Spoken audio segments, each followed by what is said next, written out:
Hello, everyone.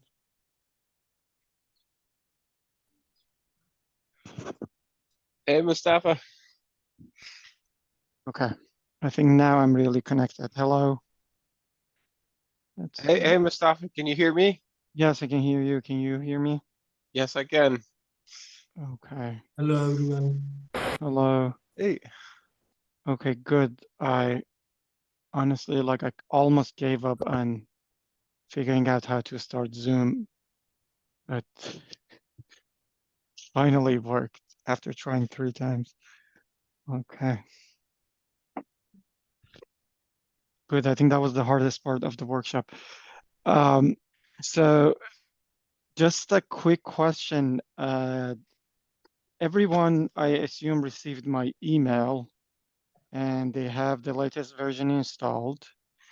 And maybe you want to do a quick check as we're waiting for more people to join. Let me share my screen.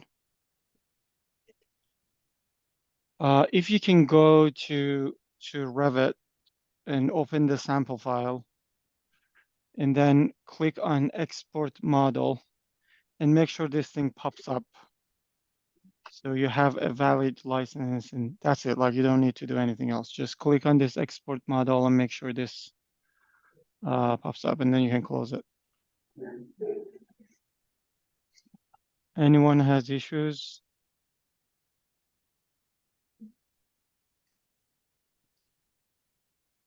Okay. Hmm.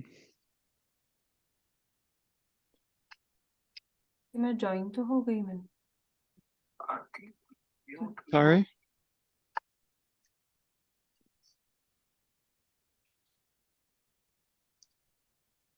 Your chat here. Okay, great. Thank you. And you can just write in the chat, of course.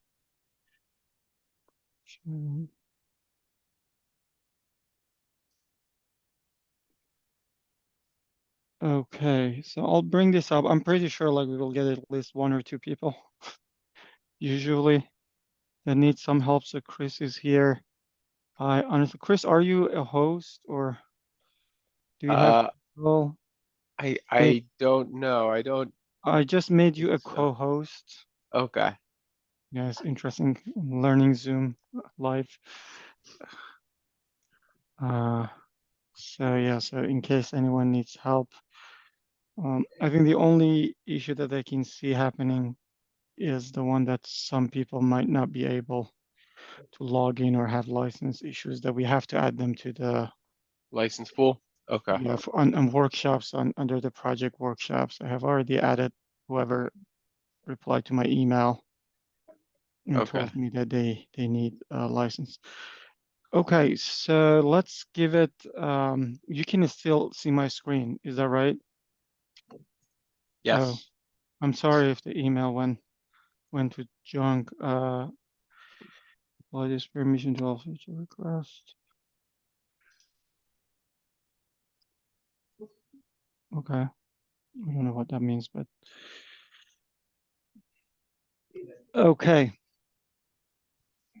So thank you everyone for joining. I put this up. So I put up to 10 minutes to hello, just waiting for everyone to join.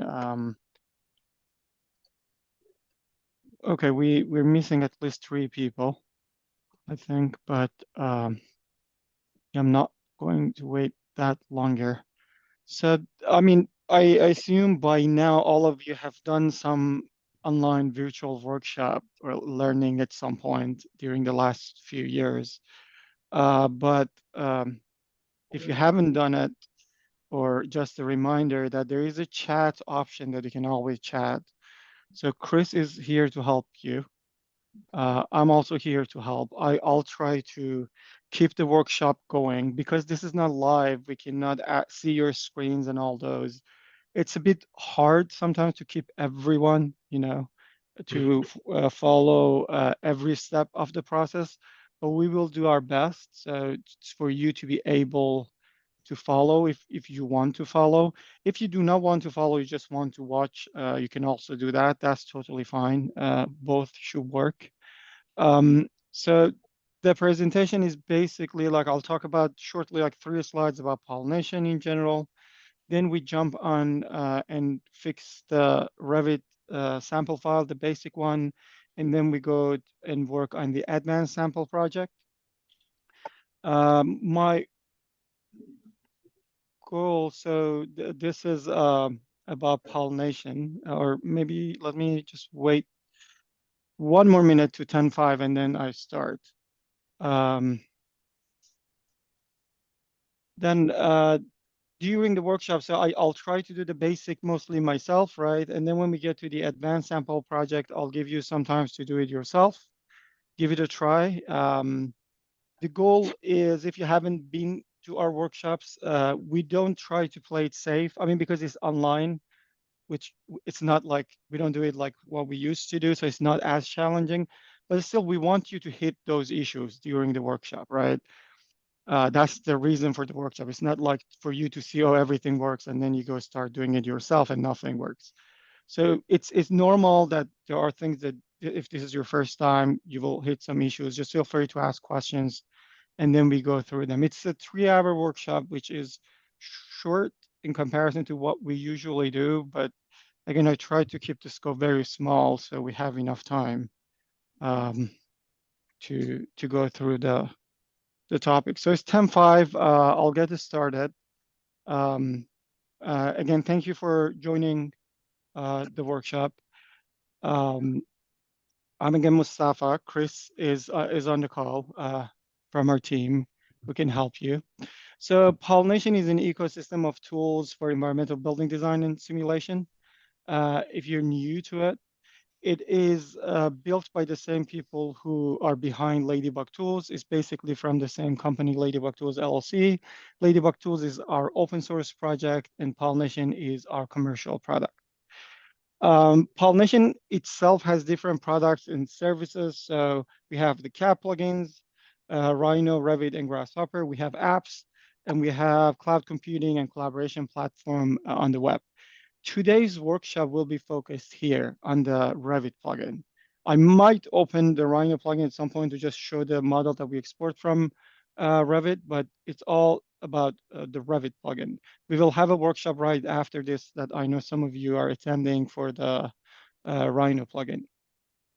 And from the simulation flow of preparing geometry, running simulation, and result visualization, we will mostly focus on preparing geometry. If, again, we have time, I will run one simulation so to show like the end-to-end process of running and visualizing some results. But my goal mainly is to help you with the geometry part, to get the geometry out. I know many of you on the call are using something other than OpenStudio for running, or Energy Plus for running simulation, which is fine. And that's like, I want to help you to get that clean model. But yes, if I run a study, probably I run daylight study too. So what are the learning objectives? Understanding the overall workflow of exporting models, gain the ability to identify the most common issues in Revit models. So when you see a Revit model, I want you to know where to start, what to look at, just have a sense of what can go wrong and how to check it, and then understand the best practices to address those issues that we will learn. And finally, and I think this is very important, and that's something that you can only get in a workshop, not even a video tutorial, is to develop a sense for the topics that you should that should be addressed inside Revit versus the ones that you should just leave and fix it somewhere else. And we will see that when we get to the advanced model, for example. There's a good example there that I've seen people try a lot to fix something that Revit is not good at, and then doesn't matter much for modeling. So there are things that you should learn just like you let go and you fix it somewhere else. So with that, let's jump in and get us started. If anyone has any questions. Hi, Mustafa. This is Anoop here. Hi, Anoop. Just wanted to confirm, how did I check whether I have my active license or not? Again? Okay, so when you open, let's open Revit. Do you have Revit open? Mm-hmm. Yep. Okay. So everyone, if you don't have Revit open, open Revit and open this sample file. It doesn't matter what version you're going to use. I'm going to use version 2020. So I can share the model if you want and save it and everyone else should be able to open it. So there is a pollination tab. Just click, if you go, it looks like this. Find pollination tab up here. Click on it. And then this license manager should be black. If it's red, you don't have a license. And if you want to check if the license is checked in and is correct, just click on this export model and this should show up. Otherwise, you get an error. Everyone can see the export model. Yes.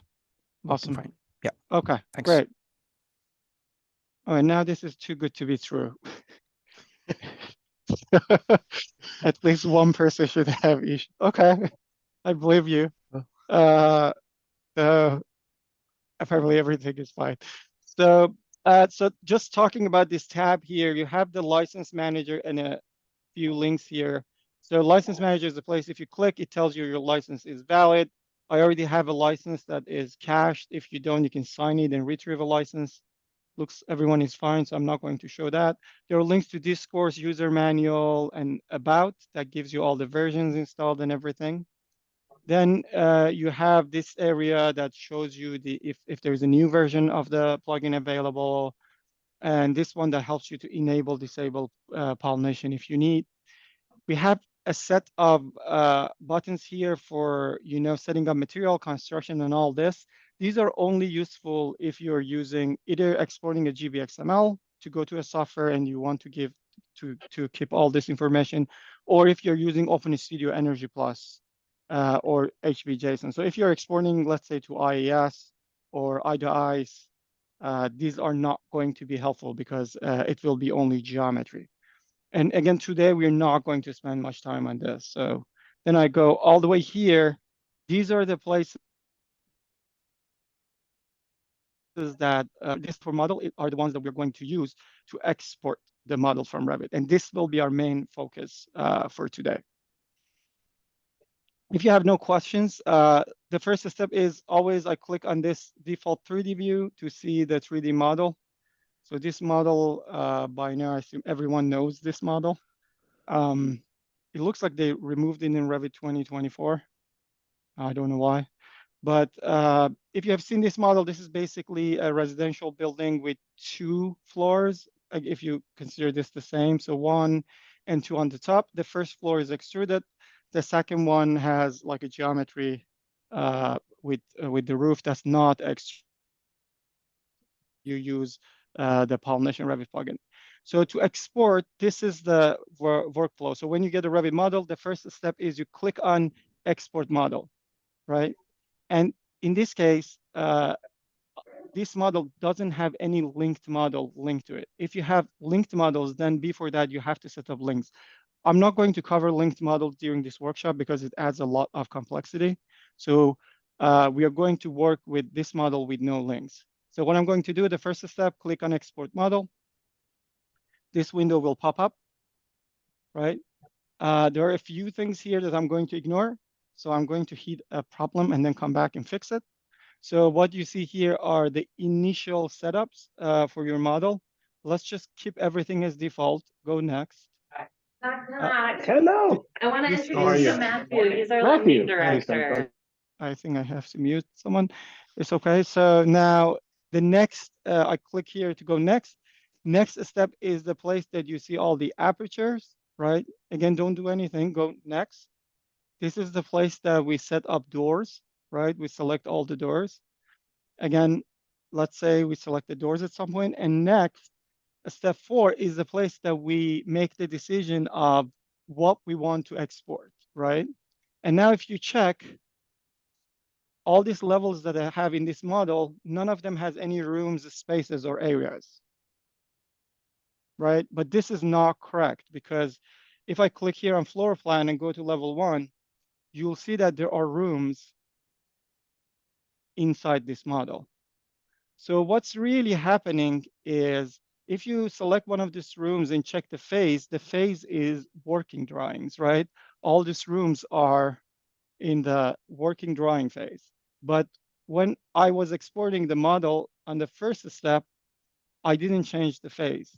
And this is where the problem comes from. So the first thing that people forget to check is make sure you select the right phase. So the right phase for this document is working drawings, right? So just go ahead, there's a drop down and select working drawings.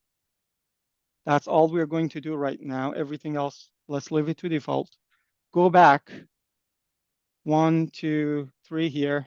And now you will see the rooms will pop up. We have 6 rooms in this level 1. Is that correct? Everyone can see 6 rooms? I can't see your faces, so if you don't say anything, I assume you can.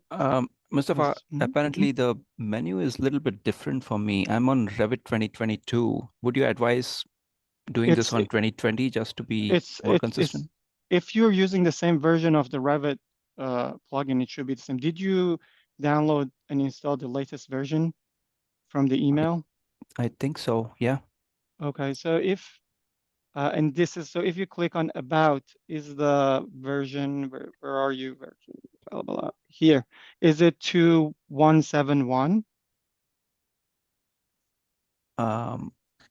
Two, okay, I have 272, 2.72.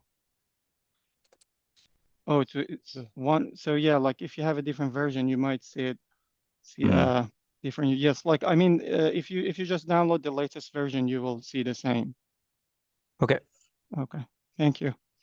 So yes, if you have level 1 and you see 6 rooms here, right? The first step is right click here and create a floor plan. Right click on this plus next to a level and create a floor plan. So we can see how the floor plan is and we can start like looking into what might be going wrong. So a few things that I can see here, for example, quickly is you see this is not aligned with this. So we have an extra edge here. These are small edges that are not great. I can see the same happening here. I can see all the rooms are actually in place, which is good news. And I can see there is a hole here because of this column. That will be an issue if I want to export an energy model, right?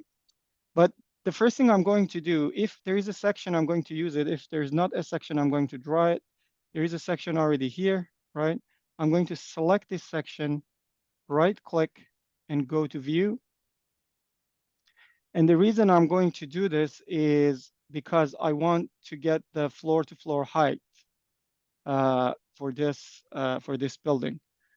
So you can see that this floor from level 1 to level 2, because I want this room to be a fully all the way up here to touch the bottom of level 2.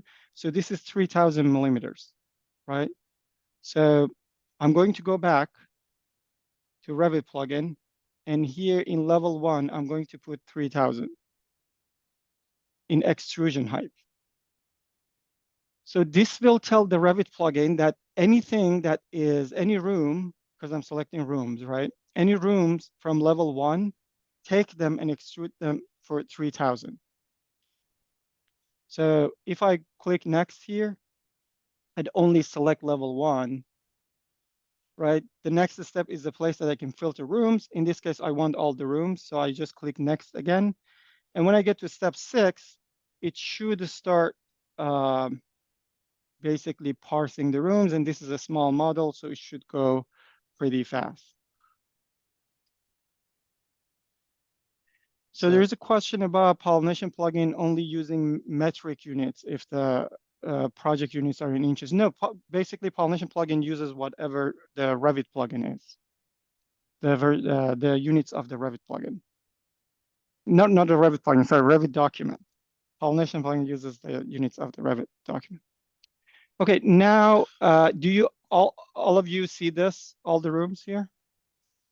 If you see that, then select everything by pressing Control A or by pressing on this 2 here. So if you have a very large model, usually this menu gets slow, and that's one of the things that we have to fix and improve. So you can click this select all, which quickly selects everything here, and then click on this I to reload preview.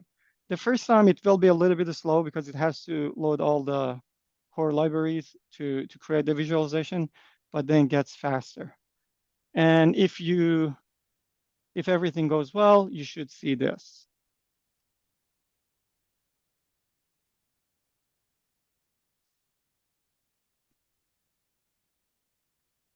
So anyone has Revit crashing or something? Too soon for that, but Well, if you can see Sam, it. Sam, you had to restart Reddit, I know.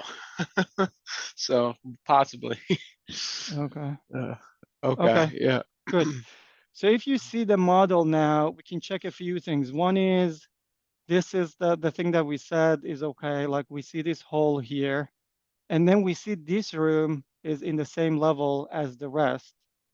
However, here in reality, it should be all the way down here. If you see the section that I checked, this is because how they place the room here. So there are two ways. One is we can copy this room and copy it in the right level, which is a different level. This is level 1 living room.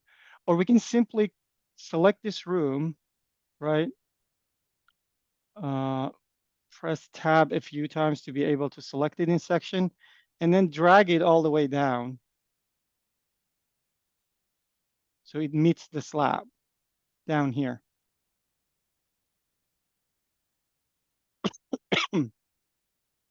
Excuse me. And now if you go back, and this time click this one, the box, you will see that it will reload the geometry and the room should move lower. And the reason that's happening, the reason I used this one instead of the I is whenever you make a change in the Revit document itself, and you want to keep the whole thing open, the export model open, you have to reload geometry. Reload geometry reads everything back from Revit. So if you have made any changes to Revit document, it will be reflected here. Otherwise, when you click this will only reflect the changes that you have made here in the menu. It doesn't try to read everything back from Revit. Question, could you show how you selected the rooms again? Yeah, so one is if you click here and press Control A, it will select all the rooms. The other one is these two here. This one is select none, and this one is select all. Uh, Um, no, so this was regarding selecting rooms in Revit and moving down. So Okay. So if you go in Revit itself in section, I mean, if you move your mouse at some point, it will select it. But if that doesn't work, you can just press tab a few times and Revit will switch between the things that it can be selected. So it selects the door, the furniture, and now it's selecting the rooms. Then I click on it and it selects the room. okay, Okay. So far, are we good so far? perfect. Okay, awesome. So we selected the room, we did the geometry, so you can see the names are correct, the numbers are here, it looks good. So the first thing is, I don't want this for an energy model, right? I don't want this column to be here. The reason the column is there is because if I go to plan, so what you can do here, again, you can click here on the plus and then open floor plan. If you have many of this open, this is helpful to quickly find it. So if I can go here and check, you'll see that this column is room bounding. And that's why the room basically stops here. And Pollination plugin actually is doing its job right. It comes here and says, oh, the room stops here and it starts to make this hole. But you don't want this for an energy model. So there are two ways to fix this. And in this model, there's only one. When we go to the advanced model, you will see there are hundreds of it. So one solution is to right click here or click here, right click, and then try select all instances in entire project. In this case, there is only one, but again, that's the right way of doing it. So you select everything, and then you come here and click on room bounding. So you make sure the room bounding is unchecked. That means now the room is calculated without that. And that means if I come back here and then click on this box again, so it reads everything from Revit again. And now you'll see that that hole is gone. Make sense so far? So this is one way of doing it, but this is not necessarily the recommended way of doing it. Why? Because there are cases that you have columns that are in between the walls. If you just make all the columns not room bounding, it can just, rooms can go inside each other. The other one is you don't either own the model or you basically have this column in a linked model that you cannot edit right now. And people are going to get mad at you if you change something from room bounding not to be room bounding. So for that, I went back here, selected the column and set it back to room bounding, right? So now it's room bounding, which means if I go back here and click again on the box for the third time, now you'll see that column is back. So the other solution that you have, if you cannot change the room bounding property, if you can change it, that's usually the best because it's just easier. But if you cannot change it, the other solution that you have is in step 1, we have another setting, and that's this one, minimum hole area, right? So minimum hole area is designed for things like these columns that are inside the space. You can basically say any hole that's smaller than a certain area, just ignore it, don't export it. So for this model, I'm going to put something around like, let's say 2 square meter, because it's a square meter. 1 should be enough too, but anything that's larger than that column. So now I can go back after changing this to 2, right? In the first step, let's go back here. I'm not going to select anything. I'm just going with rooms. Go back to step 6, select everything, and click on this I for preview. And you should see the column is gone.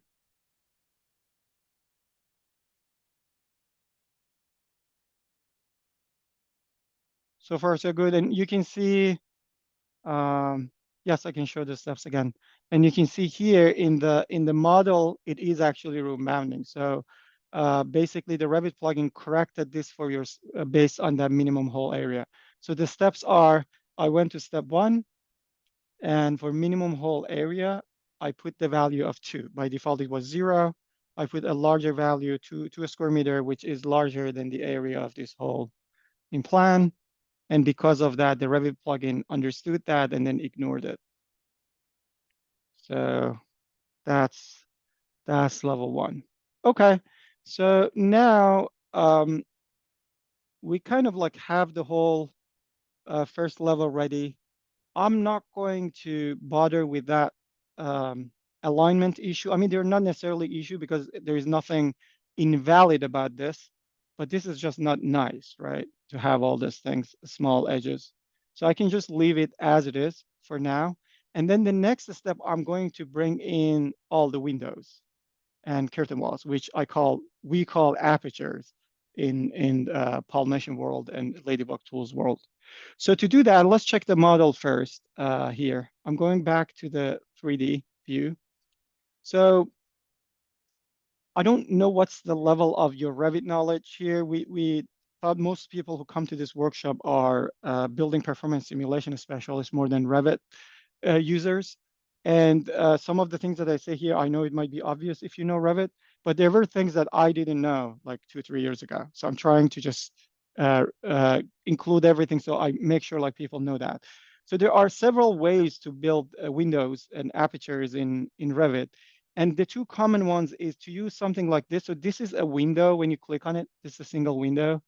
And then the other way, which is very common, is to do curtain walls like this one. So this is a curtain wall. These 2 are different. How we parse them in Pollination, they're different from each other. For window, we do the whole geometry, and you have the option to clean it up. I'll show you how to, based on material. You can filter it. You can make a decision if you only want the glass. And windows turn to be very, very like challenging in some cases based on how they are modeled. The other one is curtain wall. In curtain walls, we don't export the whole curtain wall.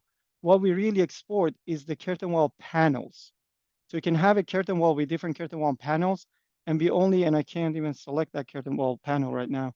And we only gives you the panel itself. There is a panel inside this curtain wall that I can select. But when we start exporting, hopefully that will become more clear. So where do we take care of those? In step 2. So if I go to step 2, click on 2 here in export model. If you want, just watch what I do, and then I give you some time to do it on your end. And if you have two screens, then better. But if you have one, just make it smaller. So the first thing that you can do is when you get a model, you usually get like ton of like these windows and curtain walls, unless the model is very clean. And the first thing that you want to do, you want to figure out which ones are the ones that you want to export. So the way to do that is you can right click, select all. Again, right click, select all, and it will show you all the instances of that window in the view. I usually do it in 3D so I can quickly see them. So, okay, this single window is here and there. I want to export it. Then for skylight, right click, select all. You will see there are two skylights, right? Here and here that we want to export. And then for curtain wall, there is only one panel here. Great. I can right click here and select all, and you'll see all of these are curtain wall panels that will be selected. So for this case, we basically what we want is all the three of them, this, like all of them. And you can select them like normal, how you do selection in Windows or Mac. So you can select the first one, hold down Shift. You can also use Control to select the select when you're clicking.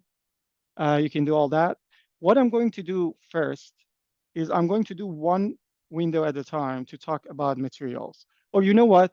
Let's give you a good feeling of like we can get the model out in quickly. So let's select all of them. Select the first window and hold down Shift, and that will select single window, skylight, and the system panel glaze.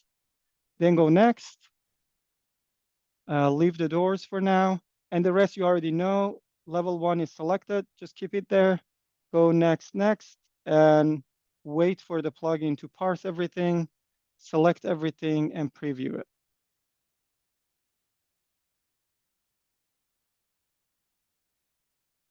And now you should get a clean model. We already fixed the geometry for the rooms, and all this apertures should pop up. Success. So again, the steps were here. Step 2, I selected the apertures. If I don't select them, Pollination is not going to try to parse them. And then here, I selected level 1. We already have extrusion height. And then I went to this step here, and I can see this. Any questions? So the boxes that we see now, they're not really walls, they're just like room boundaries. And then if we want to select the walls, we're gonna go back to the step number 2, to select them and bring them here. Like to bring any components, we just select them at number 2 step. So let me ask a question. Why do you want to bring all those elements in? I don't know. I'm just trying to figure out what's So, the yeah, step okay. number 2 is. So I think, let me help you that way. So because this model mainly, in this case, we're using it for energy modeling, right? And daylighting modeling, we use rooms, spaces, or area as bases. Oh, And okay. those are created from the bounding elements like walls. So Got this it. basically represents that wall. So you don't want to bring that wall. This is actually great that Revit does this thing, so we don't have to go and like figure out all this geometry. So it already gives us what we really need, Got it. if Okay. that makes sense. No, step 2 is for apertures, Okay. not for any other elements. The reason you see walls here, okay, that might be confusing. The reason you see walls here, because we saw several models that people use walls to model windows in Revit. I don't know why. Go ask them. But because we saw that, we exposed it here, so you can actually use a wall to model a window. Yes. So what about frame and divider? Perfect question. I set it up in IDF. You can do that. So actually, thank you for giving me the lead to go to the next topic. So let's watch this. So what happened here? Good question about frames. If you check here, you will see that for curtain walls, as I said, it only exports the panel, right? So if I zoom here, you see like these frames here are not exported. So yes, if you want for a curtain wall to set the frames, then you have to edit it afterwards when you export your model. Then you check the window, and the window here is actually going all the way. It includes everything, frame, everything else. So the windows are actually touching each other when it's exported. Can you see the difference between the two? So for Windows, you have the option to go back and say, I only want glass because I only want a piece of glass, and then I will add the frames later, or I'll adjust the U value, the overall U value for the glass later. So the way to do that, if we go back to step 2, and this time I'm only going to select this single window so we can talk about it more, is if you click on this black dot, dot, dot, 3 dots here, you will see that it shows you 3 different materials, right? Glass, the aluminum, and this wood walnut black, which I think is for the bottom here. So what you can do, you can say, instead of exporting everything selected by default, I only want glass. So I just select these 2 and uncheck them. So I have only selected glass clear glazing. Now go ahead and go next and try to render it, and you'll be surprised. Let's see what happens. So let's go here, go here. I only selected, again, like a reminder, I'm only selecting this window, single window. I'm not selecting the curtain walls or the skylight. I'm only selecting single window. Going here, level 1, and I let it parse. And you can see the issue here quickly. So that's one of the other things that I check all the time, is before even visualizing the model, you can see the number of apertures and doors. And the apertures I'm leaving are only 1. We expect it to be 1, 2, 3, 4, right? And 4 here. We expect them to be 8 of them. So if I select them and click here to visualize,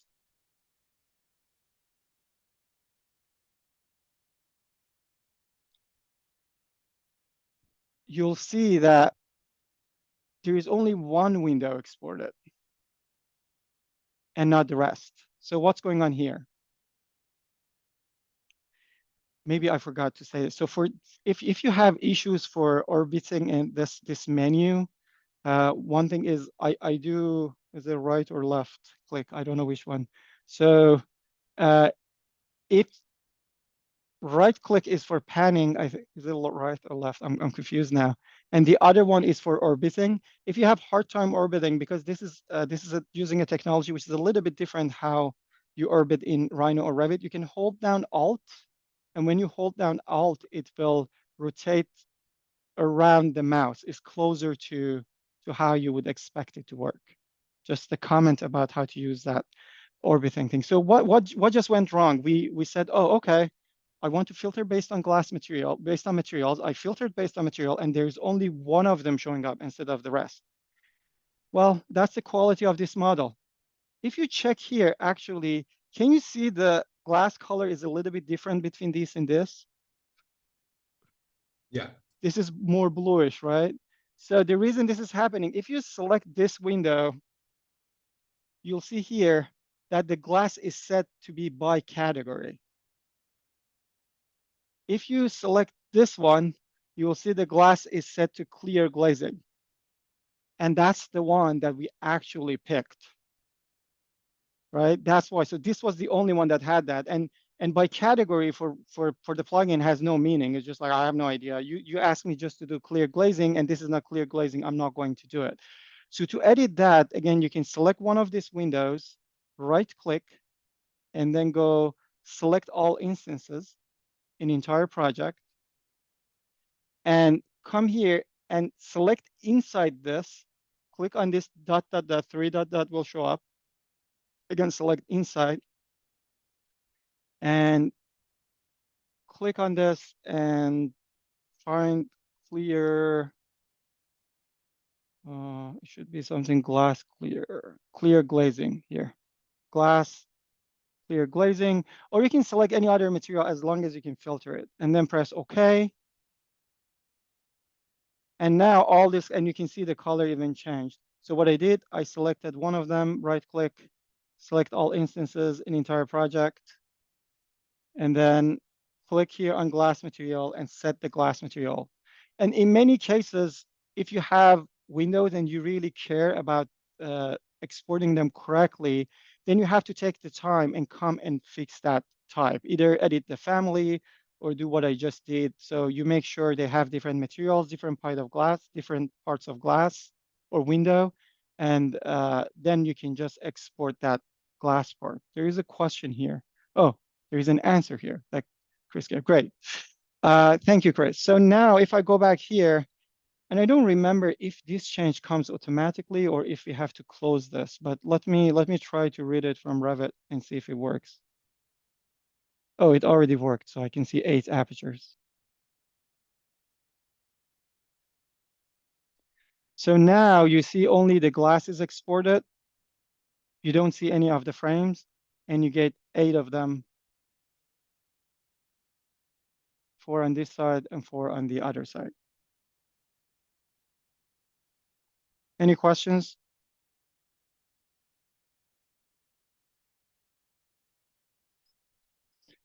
Okay, great. So let's go back to step 2, and we are done with first floor. First floor is basically exported. So we can go to step 2, select all of them, right? And in this case, for skylight, I left the aluminum. We can do the same thing, but skylight is on the 2nd floor. We can make a decision about that later. So I selected all of them, go next, next, next, and next. And now if we do a preview of the whole thing,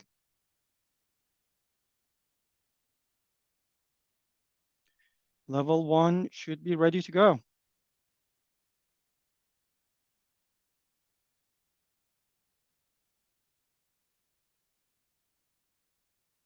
Are you getting the same? Hopefully most of you are still following here. Okay, awesome. This is great. So now, if you see everything almost here is good, except that we're missing these doors, these 2 doors that are important because they're glass doors here. This and this, and if I click on it, you will see that this is a curtain wall double glass door in type of door. So doors are similar to windows, and you just set them up in step 3. So if I go back to step 3, this is the place that I can see all the doors. Again, depending on how you model, and I have seen like in Europe, a lot of people are very careful about all the internal doors when they use like, how they model it. Most of the US practice that I have seen, you just select the doors that are outside the exterior doors. So in this case, these are the 2 doors that are outside. And the way I know it, because it's similar to aperture, by now you should know, like you just click and do select all. So this is the one up there, and this one select all, and this is the one here, and there is another one instance of it here. So I can select them and export them. One thing that's important is if you want them to be exported as glass, as aperture, because they are glass, right? You have to click on this is glass. Otherwise, they will be exported as doors because they're door type, right? So I just select them and do that. And for interior doors, again, there is no problem. You can do it. I think this one is the one in the 1st floor. Am I right? Let me do wireframe. Yes, so this door is here. So I can go here and select this door, this, and this, right? I do next. And the same level 1, next, next. And now after it parses, we should see doors, but we don't see any doors. Oh, because they are included as apertures, I guess. Let me see. When they get translated, they go under the category of apertures because I said it's glass. Yes. So you see them here and here. These are the doors that are exported, and they are taller. And for the interior door, probably I selected the wrong one. Let me go back here and select all the doors. Just Yep, so the doors started to show up. I can do this and preview again. And I know I did this step for doors quickly because it's not as important. Again, like you should, by now you should know the logic of how to select apertures, how to select doors, and what are the options that you have. One of the things that I want to show you is this viewer here is a full-fledged viewer. And this is the same viewer that you get on our website and everywhere. And it's going to get better as we work on, but so far already, it has a lot of features that can help you to, excuse me, to check your model. So one of the things that I can do here, if I click on that arrow, I can see all the layers and I can start turning on and off the layers. So again, if I select everything here, or the first thing usually is like you want to turn off ceilings so you can see them, right? You can read the names of different spaces inside. The other thing is usually like I select everything else except for select and turn them off, except for doors and apertures. So I could quickly check the apertures are exported correctly and the doors are exported correctly. And as you can see, that's the case here. The other thing is if you only want, like you can basically, it's just layers in any other software that you have used. You can just turn them on and off. And yeah, there are different type of display. You can take a screenshot. You can do all that. You can change the view up here. So I can go to top view and I can click on this to toggle from perspective to parallel, right? Sometimes this is helpful to see, all the different parts. And there is a question, is it recorded? Yes, my understanding is it's being recorded. And it will be shared. Do you get a sign? There should be a sign somewhere that says it's being recorded. In any case. So yes, so those are all about the viewer. So you can see all the apertures are here, all the doors are there, whatever we want. Again, this is bothering me that we have that small edges here, or this one's here. But for now, I'm going to ignore them and we'll get back to them if you have time, which we should. One thing that I see here, if I check this correctly, all these menus is, you see there is a check for is ground contact and is top exposed. These two checks are, the Revit plugin tries to figure it out, but sometimes it fails, right? This one, it can't figure it out if it's not on 0, if the floor level changes. This is something that you can manually check. For example, I know all of this are ground contact, so I'll just select all of them and click. And I know that this one here, right? So I just go back here and bring back the names if I don't know what's the name of that space. So the leaving is the roof top exposed. So I select leaving and make the top exposed. And now I have also the boundary conditions set correctly. So the reason that these two are important is for boundary conditions. So the boundary condition will be set to ground instead of outdoors, right? And for the roof, similarly, you can see this is the only one that is set to roof, and these are all set to ceiling because this is the only one that's top exposed. That was set top exposed. So if you have different type of top, then you can run solve adjacency. And then when you do solve adjacency, the one that is, if only part of it is exposed, the other part should be set to interior automatically. We're not in the solve adjacency part yet. Is there a way to treat partial ground contact, partially buried basement?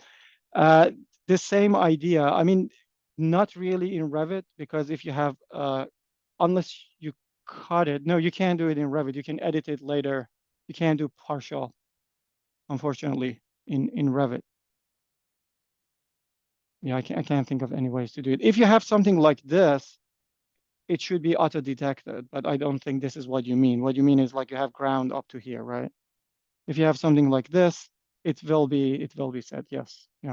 Yeah, that's one of those things that is better to do it in the simulation software. It's easier and faster. than trying to find a way for Revit to understand that. Maybe in the future we can find a trick to do that. But Or you for could do it right in the now, Rhino plugin. yes, That's you the other can. answer. Yeah, So, I'm just holding myself like not to say that. okay. But yeah, Yeah. we will say that a lot. Probably you hear us to say most of the things that you cannot do in Revit, you can do in Rhino much faster in the Rhino plugin. And I know not everyone wants to use the Rhino plugin, and we are trying our best to make the Revit plugin to do be as flexible as possible. But at the end of the day, it's a Revit, so we are limited to what Revit can do, right? How did you visualize boundary condition again? I did not really visualize boundary condition. What I did, I selected here, I set the is ground contact and then is top exposed. And when I viewed it, I made the preview to show up. They are colored based on different types here, based on type. And because this is now a roof, it's colored as a roof, and these are all set to ceiling.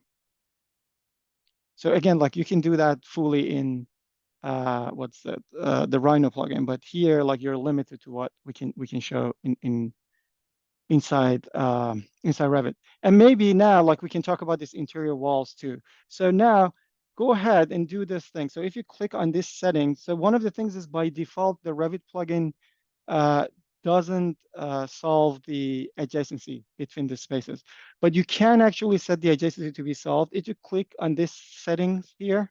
And one of the things you will see is on the list is to make our UI better. I know these settings shouldn't be hidden somewhere that you can't see, right? It should be much more exposed.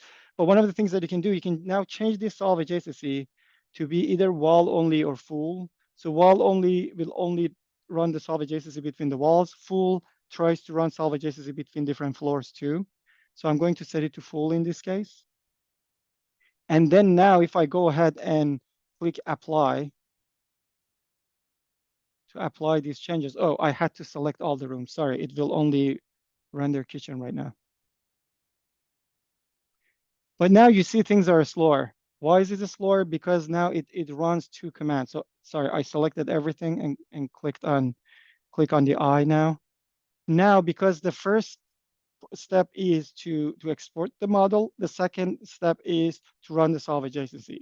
So you usually want to put solve adjacency in place only when you get closer to the end, because every time that you want to do preview, you don't want to wait for this solve adjacency to be resolved.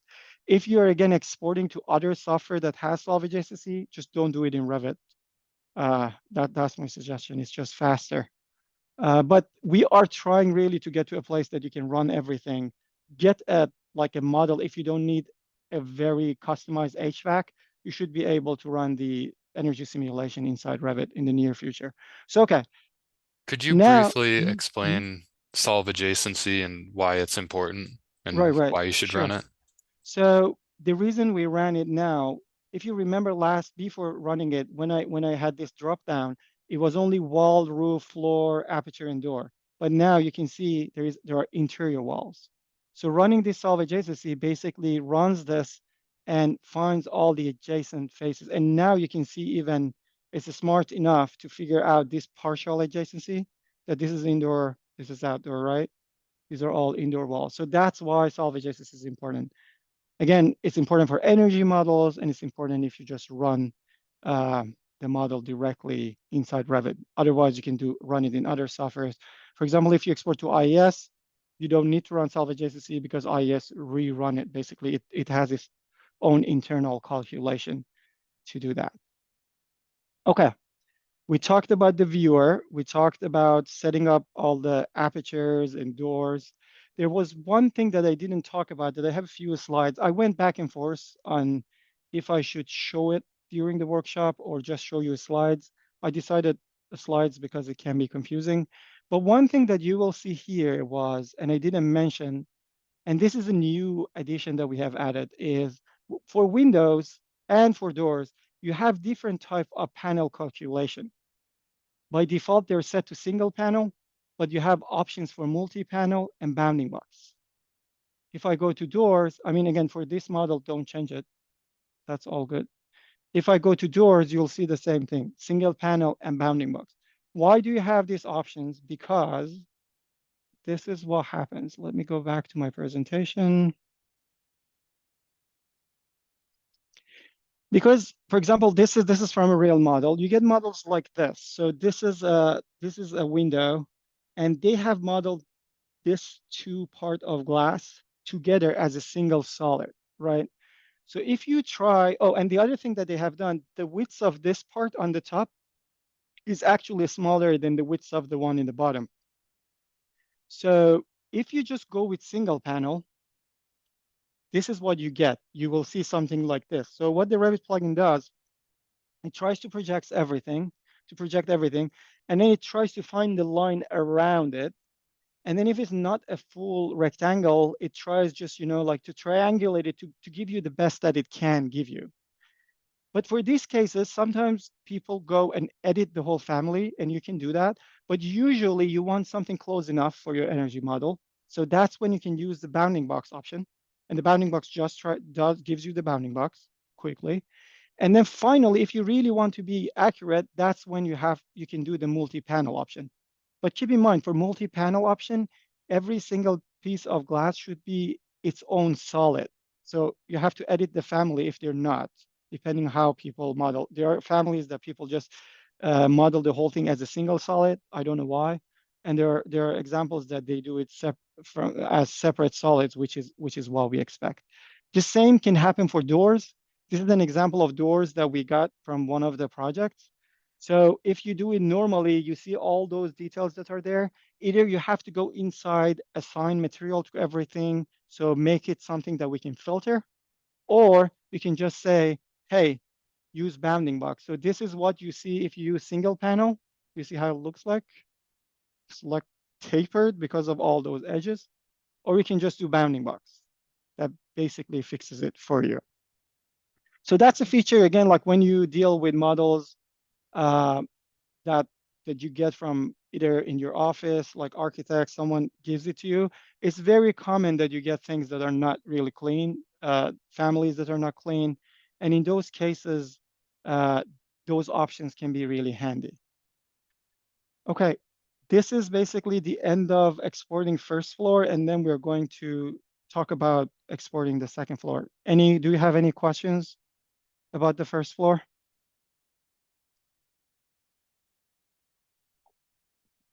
Thank you. No, okay, we're all good for now. Great, thank you. So let's go and do the second floor and see how it looks like, right? If we want to go and do what we learned so far, you say, okay, all the doors are selected. Let me see my windows. I went back and forth, so I go back to select everything. I go here, and this time I'm going to also select level 2. So the first thing, I click on the plus here and create a floor plan. I check the floor plan. The first thing I'm looking for is to make sure all the rooms are placed. So here I see one is not placed here, right? We have a shaft here or duct that they didn't place a room inside. I mean, we can ignore it for you and for now and see what happens, and then we put a room there. The other thing I'm looking for is, oh, they put what's this, separation line just next to the window. And because in this case it's not extruded, that will become a problem, and you'll see in a second. So let's go ahead and try to visualize this. So I'm going here. And again, this is good practice when you get the model initially, do it level by level, right? I know there is this thing of like, let's select everything and see how it looks like. I'll do it level by level. It saves you a lot of time if you do level by level to make sure things are working as expected. So I go to level 2, there are 8 rooms. I'm not going to set the extrusion height to see what happens. And here, I'm still going to keep it to extruded floors. So you see, again, what happens. We come back and change this. So I go next. These are the rooms in level 2. Let's get all of them. Select everything and visualize.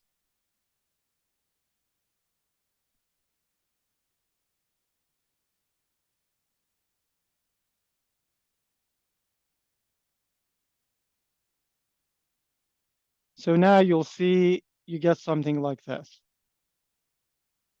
right?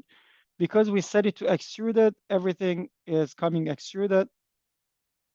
What it does, it tries to clean up the model still, right? you see here in 3D, you have these windows and all that looks like this. And Revit plugin basically went in and said, oh, this is extruded. So it tried to find the height, which is 3048. It just set that up. And then any aperture which was outside, it tried to clean it up for you, right? So it may not be exactly what the model is, but it tries to give you a simulatable-ish model as far as it can. The other thing is we see this place is empty. We see that even it tried to do this skylight here. The other one is missing, and that's because it's way further up based on the height that we have. So why I'm showing you this, the reason I'm showing you this is sometimes this is actually very good to have as an option. So this roof is very simple, and we will just do this as like a full volume model. But there are cases that you get that the roof is very complicated, and to just get something out quickly, the way I would export it is I'm going to set the height to a number. Like for example here, if I wanted to do, you don't have to do this, just see what I'm doing just to get the concept. So for example, I would put this to be 5,000, right? Then I go next, and I get all the rooms at 5,000, which is 5 meters.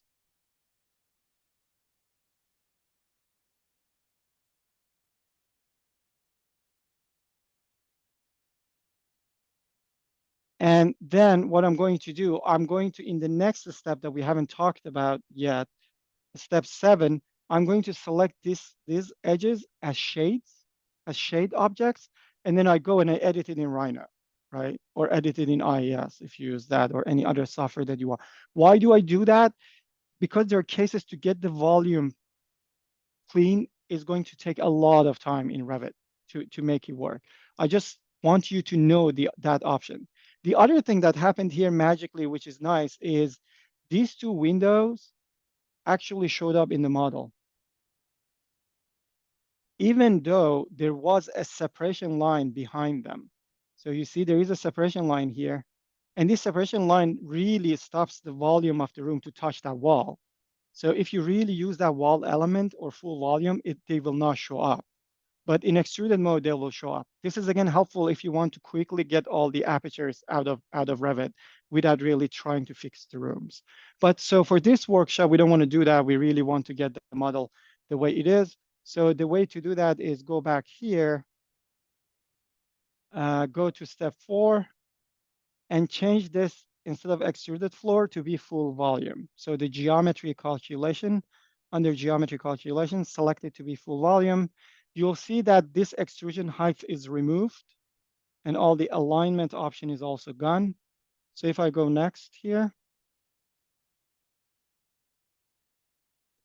and select everything and visualize it, you should get the clean geometry coming out, but then you will see these apertures are missing. And I didn't know if this is like, is it fixed for everyone? Do you get the correct volume here? Or is the room volume stops around here? Everyone is good? Okay, awesome. Because there are cases that Revit by default leaves the rooms, I don't forget, like 6 feet something. So they may end up being like this, right? So if you see something like this, then there are different ways to fix the volume. One way is to do what I just did. The other way is to go here and change the upper limit. These are like Revit things that you can basically check how to get the volume correctly. So you have the volume correctly. There are 2 things that we have to fix, and then we can call it a day, right? One is this is missing. And actually, this is a good example because when we put it in, I think the height will not be set correctly. And the other one is the aperture. So let's go and fix this one first, right? So the way to do it, I click on this plus, open floor plan. So I have the floor plan here. I'm going to insert a room here. Again, like this is a Revit 101. You go to architecture and there is room here. You click on room and you place it here and click on modify. And let's rename it to, what would I call it? Shaft. something like that, right? So place the room, that's first step. Then go back to export model. And which one should I click between the two? The box, because I made a change in the Revit plugin. Thank you, Samuel. Yes, the box one. So let's click the box one, and hopefully it should also give us an error. Oh, the room doesn't show up. No, I have to go back because the step that it reads room is a step 5. Sorry. So if you add a room, you have to go to step 4 to get the level here. This is still 8 rooms. So even probably I have to go to step 3, go next. Okay, now the room shows up. I can see the shaft here. Go next. And now, thank you. I'm getting this warning too. So that's good. So now if I visualize this, you'll see what the problem is.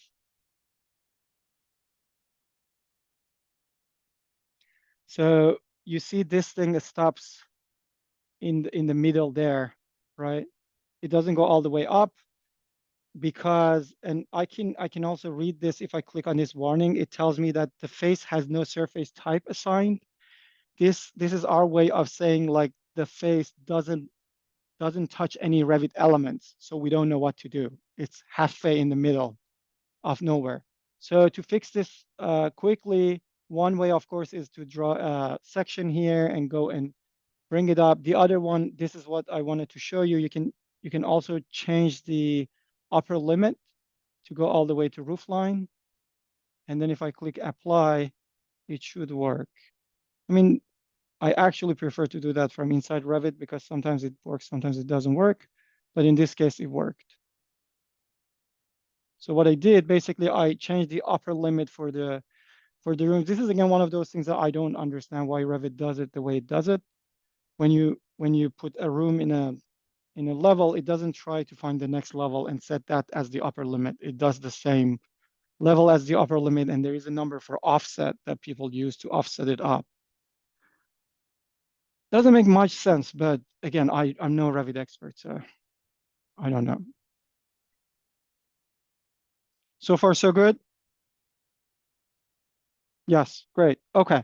So there is one thing I want you to see here, and that's a limitation that we have that should be removed next month. But right now, I want you to know it, that because now it's full volume, even if I set solve adjacency to full, if you go check here, you don't see any interior walls. So the solve adjacency that's implemented in the Revit plugin right now, and again, this will change in a month because we have all the base things implemented. The solve adjacency only works for extruded floors. If you have something that's not extruded, then the solve adjacency won't work, at least for now. So something to keep in mind. If you want to use it directly for energy simulation, make sure you run the solve adjacency somewhere else in the next month again, of course. Other than that, the whole thing is here. We have one issue, and that issue is with this missing windows.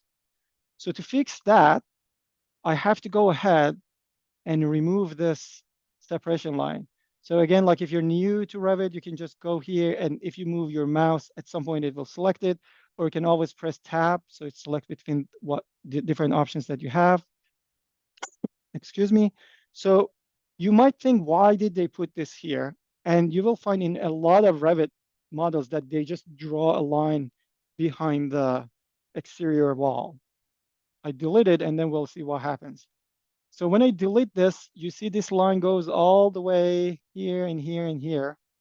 So great. So now it touches the apertures, and it should show up even in the full volume mode.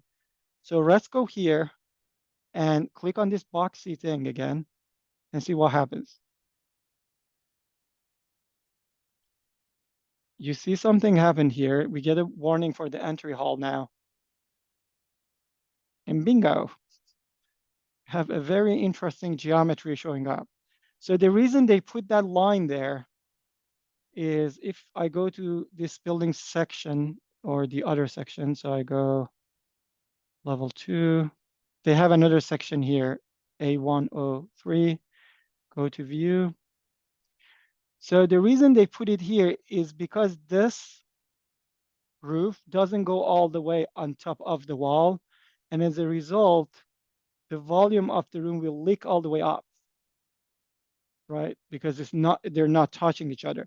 And this is one of those things that I said, like why extruded mode is great, because a lot of time you don't have time to go and fix every single thing. But in this case, it's easy enough. So you can go in 3D view, click on top, go to the top, right? And then it's down here. Just select this roof, and you see this small arrow here, and move it a little bit out. So it basically goes and covers that top of the wall. So what I did here, if you do in a real Revit model that you don't own, people are going to be really mad at you. So just don't do it with every model that you get, just move everything around. You can talk to people, sometimes they can fix it for you and they will do the same thing, but the fact that you communicate and they'll do it makes a lot of difference. Sure, I can show it again. So Control Z, I went to the top view, right, in 3D. I selected this roof element, and then I moved it a little bit here. If the roof is like is horizontal planar, then you have to edit boundary. But doesn't matter, as long as the boundary goes over that wall. If I go back to that section, now you'll see that the volume of the room just stops here. That means if I go here and select everything and do again the box, because I made a change inside Revit, it should give me what I want. Here we go.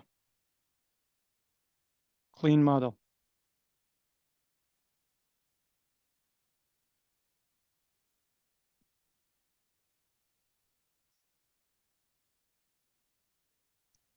Sometimes do you need permissions to make these edits? Because when I've tried to do things like this, they just give me some sort of yellow error at the bottom right of the screen, and nothing happens really. So Right. If you use, I mean, for this model, you should be fine because it's just I shared it with you. And if you're somewhere that you can save, it's all you have ownership. But yes, and that's one of the complexities of working inside Revit, and that's why you need to have something like that extruded mode that gives you everything that you want. And I have one good news for you, that again, we have implemented a method that you can export geometries with slanted roofs using the extruded mode.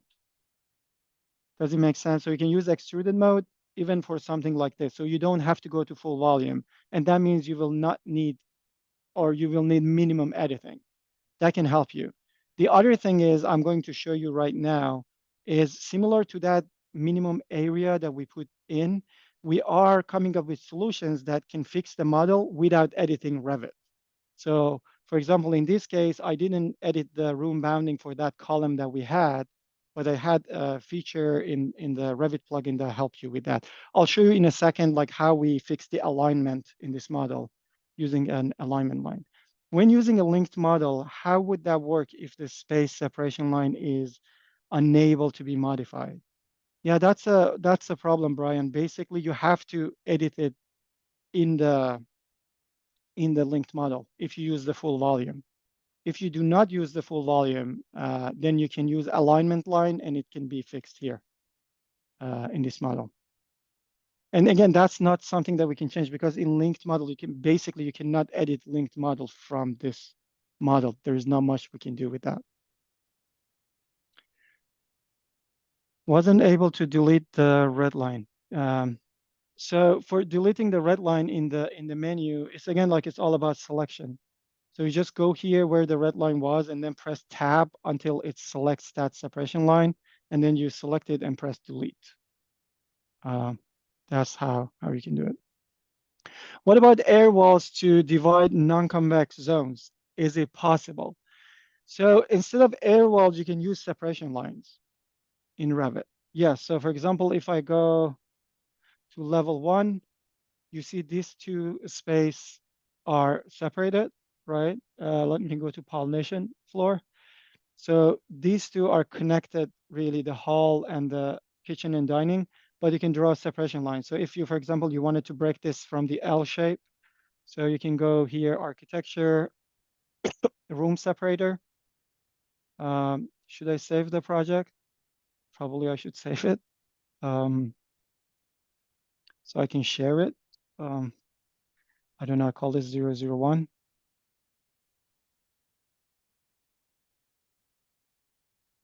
So if I wanted to break this, then I can go draw a separation line and I can insert a room here.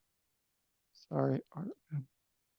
So now this is broken into hall and this is a rectangle and this one is a rectangle. So you can use separation lines. And we try to export separation lines as air walls, but it doesn't always succeed. You have to check it in when you export the model, because if they don't exactly match, it doesn't set them to air walls. It set them to interior wall to be safe. But again, that's one of those things that I'm interested to improve if there is enough request for it to make sure it works 100%. But in any case, we had the first floor, we had the second floor. Let's have a moment, just visualize everything and move on from this model, right? So I go back to step 4, hold down control, and you can go next, and visualize it. Meanwhile, I want to mention that you might get a lot of other levels in your Revit model that they don't have rooms or spaces. Just let them be. It's okay. People create levels for different reasons. We are only interested in levels that have rooms, spaces, or areas that we want to export from. So I select both levels, go here. Now all of them shows up. Go here. And I do Control A and do reload preview, and we'll see the whole thing here. Maybe I wanted to set that solve adjacency to not to happen, but it's okay. So it happened. It takes a little bit longer. So now you have the model. If you put that 3000, you'll see these two, should match, right? So this floor is touching the other one. So that's okay. But one thing that you can see here, and I mentioned it also for this one, is you have these small things going back and forth. And here you'll see that you have this room and this room not be exactly on top of each other, right? There's a little bit of movement between them. So for an energy model, you ideally want them to be a single line, right? You want them to be on top of each other to make it clean. You can also ignore it, of course, but let's go with this story so I can show you how to fix it. So to fix that, and again, this is one of those cases that you don't want to go and edit the Revit model itself, right? We have a concept of alignment lines. So you can draw lines and tell Pollination Revit plugin that align stuff to this line. When we go to advanced model, you will see another case that we can use this for the hallway. So what I'm going to do, I'm going to tell the Revit plugin, I'm going to draw a line based on this second level here. And I'm going to tell the Revit plugin, align the first floor to that line on the second floor. So the first level and the second level will end up being in the same place. So to do that, I'll go to second level, second floor plan, or level 2, open floor plan. And I'm going to draw a model line, right? So I'm going to here under architecture tab, there is model line. And actually you can do it by select geometry, right? But I'm going to do a model line to try to make it to be exactly on top of where the rooms are, right? So I put it here, click. So is it good enough? And it's important in this case to make sure the model line is on top of where the room is, because otherwise, because the room is not horizontal, when we make the adjustment, the room might end up being non-planar and we have to break it down into smaller elements. I'm going to also edit this line style here to go to wide line so I can see it better, a little bit better. Not that it's really helpful. Okay, it's a bit So it's not great, really. So I want it to be aligned with this room here. And again, if you know Revit better than I do, there are better ways of doing this. Like you can use align command and all those. These are basic Revit stuff. But again, what I did, I just drew a line where I want the geometry to be aligned. I give you some time to draw the line if you haven't done it. Or maybe because I don't see this, anyone is trying to follow this step, or should I just go ahead? Okay, if you're following, okay. You have to just draw a line on the second level and try to match it exactly on top of where the room lines are here. Okay, and once you do that, and this is the step that people usually get lost. So you select this, you have to make a filter selection of all this line, and you can have several of them, right? It doesn't need to be one. So you select this line, you go to manage, and you go under selection, click on edit, selection filters, and create a new selection filters. I call it alignment level 1. You can call it whatever you want. The name doesn't matter. And then there are different ways by rules, but I'm going to use current selection because I have this line selected. Okay, and okay. So now I have a selection that is created and it has this line in it. This is hard usually to see. They get lost. Because of that, we recently added this option here, manage alignment selections. You can click on this and preview them in Revit. And again, this is a small model. We know where things are, but again, it's up here, manage alignment selection. You can select them and click on preview, and that will show them to you. So that you make sure it's in the right place. You make sure all the lines that you wanted are selected. So how to set the filter again? The way to do it is you go under, you select this, go under manage, tab here. There is a section for selections and click on edit. And you can either click create a new one, but in this case, I have one, you can edit it if you want to add more and all those. So that's how you do it. Again, this is not pollination thing. This is a Revit thing to how to make selection filters. So now that I have this, what I can do is if I go back to export model and go to step 4, I can go on level 1, and this is important. Now both of them are selected, and as I said, our UI needs to be better. But right now, if you select and select this, it will just add it to both levels. And in this case, it's fine because this one is full volume. But the right way of doing it is select the level that you want this alignment to be applied to, which in this case is level 1. Click on this select, and then select the one that you want to be aligned to, which in this case is alignment level 1 that I selected, and press OK. Now you'll see here, this select changed to 1. So it selects one alignment line. Then I'm going to select level 1 and level 2. Go back next here, and I let it run. So the first time when it runs, nothing really happens. The reason nothing happens is because there is no alignment distance. So not only I should tell Revit, I want this to be aligned, I should give it a threshold of how far do I want to go for alignment. So in this example, for example, here, if we see the difference between the two, right?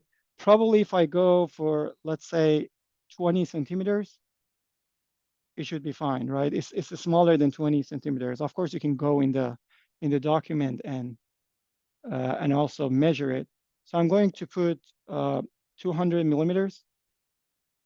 Hopefully it's not, yeah, 200, it should be fine. Millimeters, oops, sorry, I'm sorry.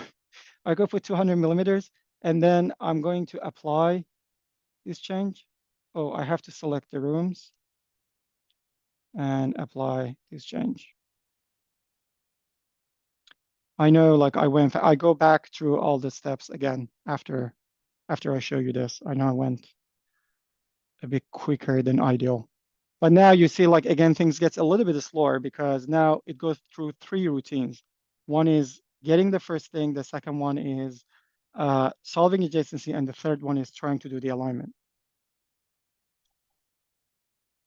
Excuse me. So Or- now if I go here, go ahead, Chris. I was just gonna say, or more accurately, it actually does the alignment before it solves adjacency. So Correct. that the adjacencies are correct. Sorry. No, all good. That's correct.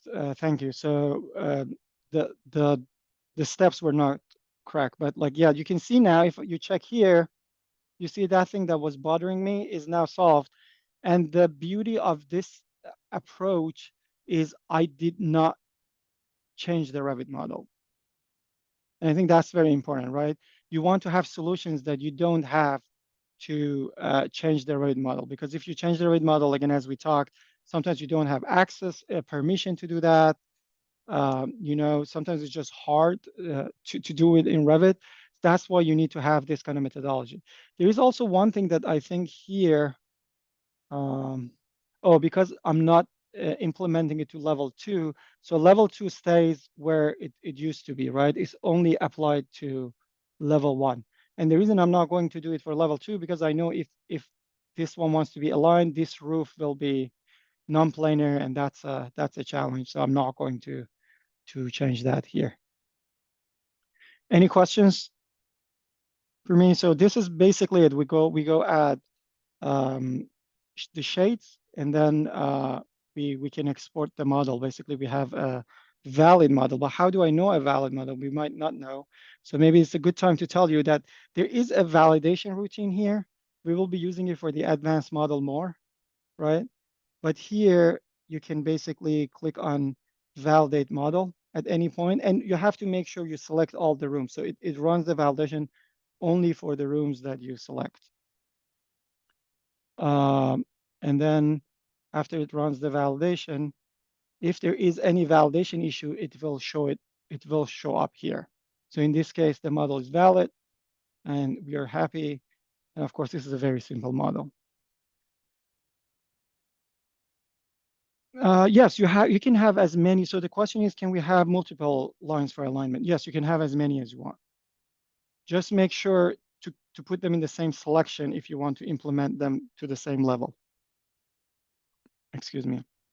Can you combine the rooms? Like for instance, if you have one apartment and you just want that to be as a single block instead of washrooms and all of those separate. Right, right. Yes, you can. There are 2 ways of doing it. There is no easy automated way right now. There is an open feature request on the forum to do it, to make it easier. But right now, the way to do it is you can draw an area instead and use an area. If that's interesting, I don't know like how many people are interested in that. But what you can do basically, and we have a video for this online, so I'm not going to do it. But the thing is, in every level, you see you can get room, spaces, or areas, right? You can basically go and draw an area around those rooms that you want. And then here, instead of selecting a room, you can select an area. Does it make sense? And that will merge them together. I understand it's not a great solution, because what if you want to do partial merging the rooms, right? And that's why we want to add a concept that you can basically set an attribute, and then we can automatically consider them as a space that joins those rooms, or zone that joins those rooms together. Yeah, so there is a feature request for that. I think it's something that we have to add. But right now, the easiest way is just to draw an area in that space. So, okay, that was a good question. Any other questions? So I don't know if Chris can find that video, or if I can, I'll send it to you. For the large, I'm looking for it now. right. Yes, yes. For large model, it will be really useful. And again, like our typical answer, you can do it in the Rhino plugin. You can easily do that. There in Rhino plugin, there is a command PO merge rooms. And IES, people told me like it has its own command that they use, ISVE. But yes, agreed. It should be, it will be useful for larger models. I mean, in the workshop for Rhino, if people can keep up, I have like half a hospital floor. That yes, that will be very useful for that to merge them. Yes, in Rhino it's easier, but not everyone wants to use Rhino. And I think at least having a head start using the Revit plugin is really important, because building geometry in Rhino is not necessarily very easy from scratch to it takes a long time. And what happened to my window? I don't know. Let me close it for now.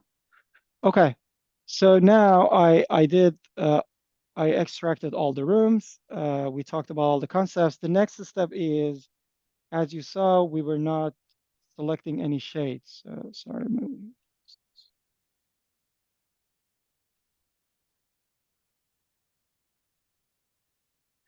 So after we are fine with rooms and we know rooms are good, then we can go to the next step and add shades. So step 7 is the place for adding shades. There are different ways. There are 2 ways to add shades. One is called add shades, and the other one is add shades from selection. Almost all the time, it's better to do add shades from selection. So the way add shades from selection works is you go to whatever view that you like. Let me go to 3D view, right? And then you can select the shade. So you can use Revit filtering, all the things that Revit provides to select object. So let's select these trees and then select, I don't know, this guy's here, this one here.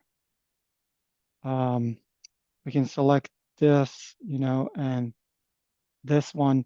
This item is not displayed, and I don't want to make the workshop like confusing here, so I'm not going to Revit the stuff to do that. But you can basically select anything that you want. You can even select something like this, and we try to simplify it. Not that you should, but you can.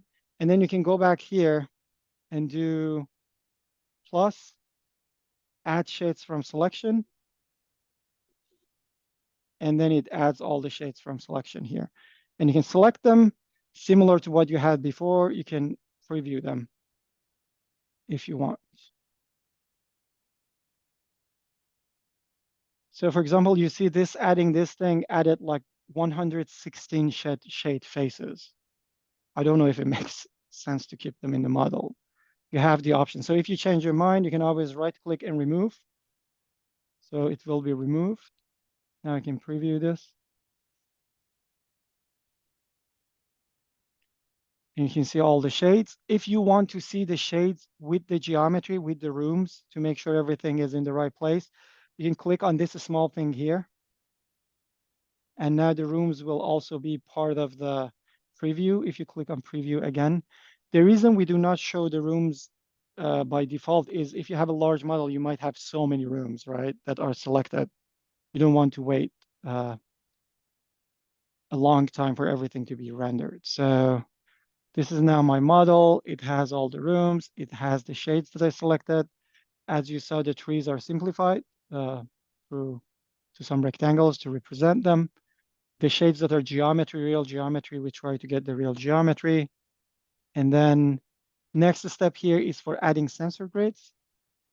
For energy models, of course, sensor grids, they don't matter. If you do daylight studies and if you export to HV-JSON, that's the only place that you can add these sensor grids. There are different options. You can add them to rooms. You can add them to, to exterior faces, exterior apertures, and you have the options for the size of the sensor grid and distance. Just to show you how it works is I'm going to select all the rooms in this case. The grid size is 500 millimeters and the distance is 800 millimeters or 80 centimeters. So if I now preview the ones, you will see the sensor grids are created inside the rooms. Yes, you can export and run daylight simulation in Rhino. You can actually run daylight simulation directly from Revit here. I just want us to get to the advanced model. And then if we have additional time, I will do everything with that advanced model. So to run studies and even visualize results. So this is now, you see all the sensor grids are there too. And then finally we get to last but not least. If you are interested to get all the construction set, program types, and HVAC set here in Revit, you can do that. Again, it's useful if you go either with HV-JSON, OSM, or IDF. If you go to GEM, to export to GEM or to export to IDIs, excuse me, it's not going to be useful. But just to show you, you can select here and, set the construction set and all those. And we have like now very good video tutorials on this, how to set them, how to create your own custom option and all those. So I'm not going to spend a lot of time on this. And these are based on Open Studio standards, if you're wondering where we got all this. And I don't even know where this thing is, but I can select one. Then for program types is the same thing. So you can select the program type. And of course, you can select it room by room if you want. I think we have something close to residential. I forgot what's called. Mid-rise apartment. Oh, thank you. So you can search here, mid-rise apartment and apartment. Okay, and if I do, even I can set ideal air load or any HVAC templates that are available with Open Studio, I can set that up. And when you say okay, they all will be assigned. And for example, if you want to say, oh, this mechanical is not apartment, so you can edit this separately, if that makes sense, right?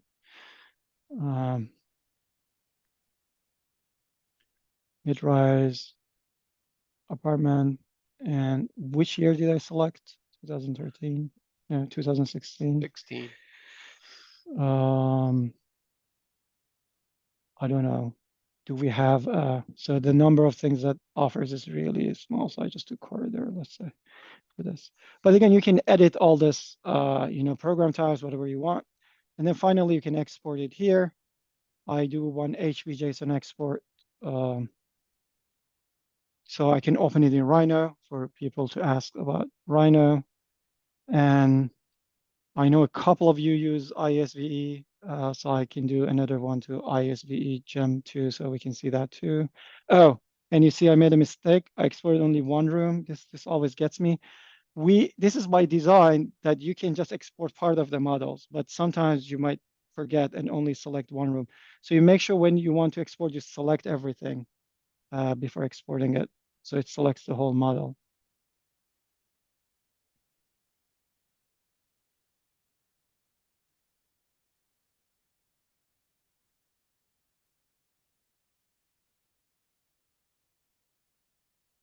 Okay, now 15 rooms are exported to that, and then I'm going to do the same for ISV gem file, and it will be exported there.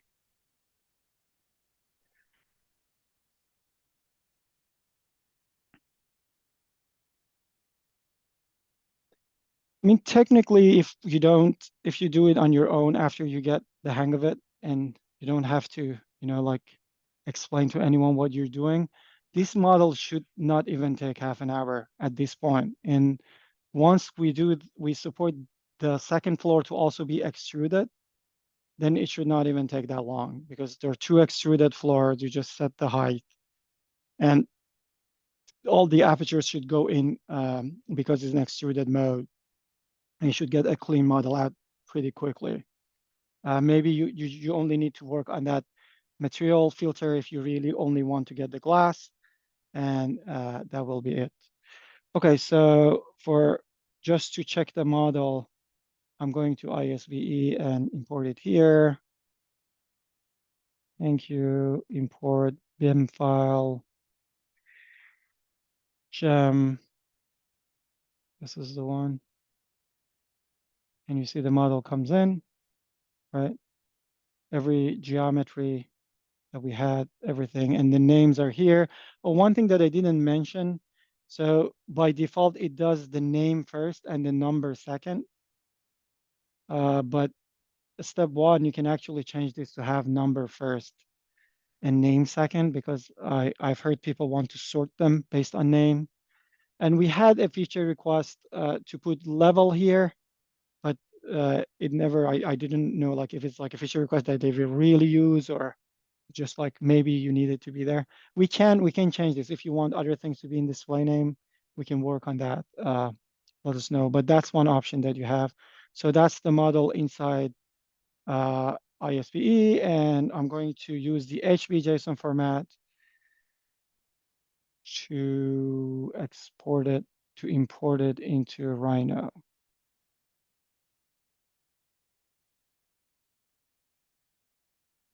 So now you see all the sensor grids are there, right?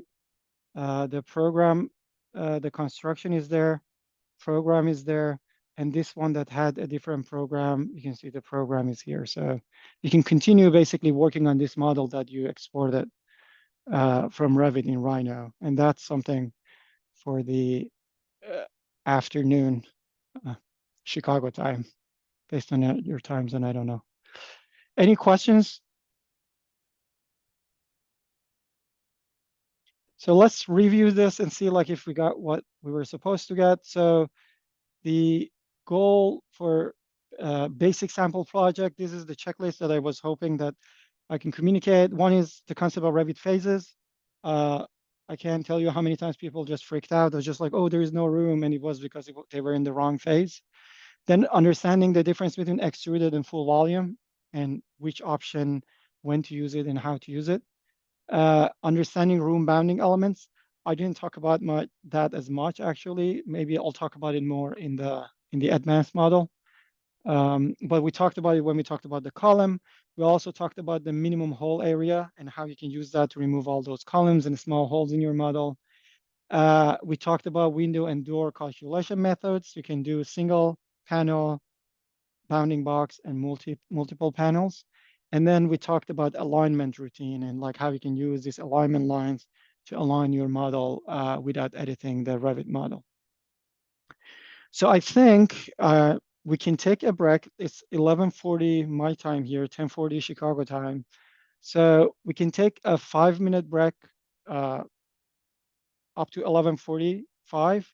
But what I want you to do, I want you to open the advanced model after you come back, and I want you to try to export the first level and see how it goes, right?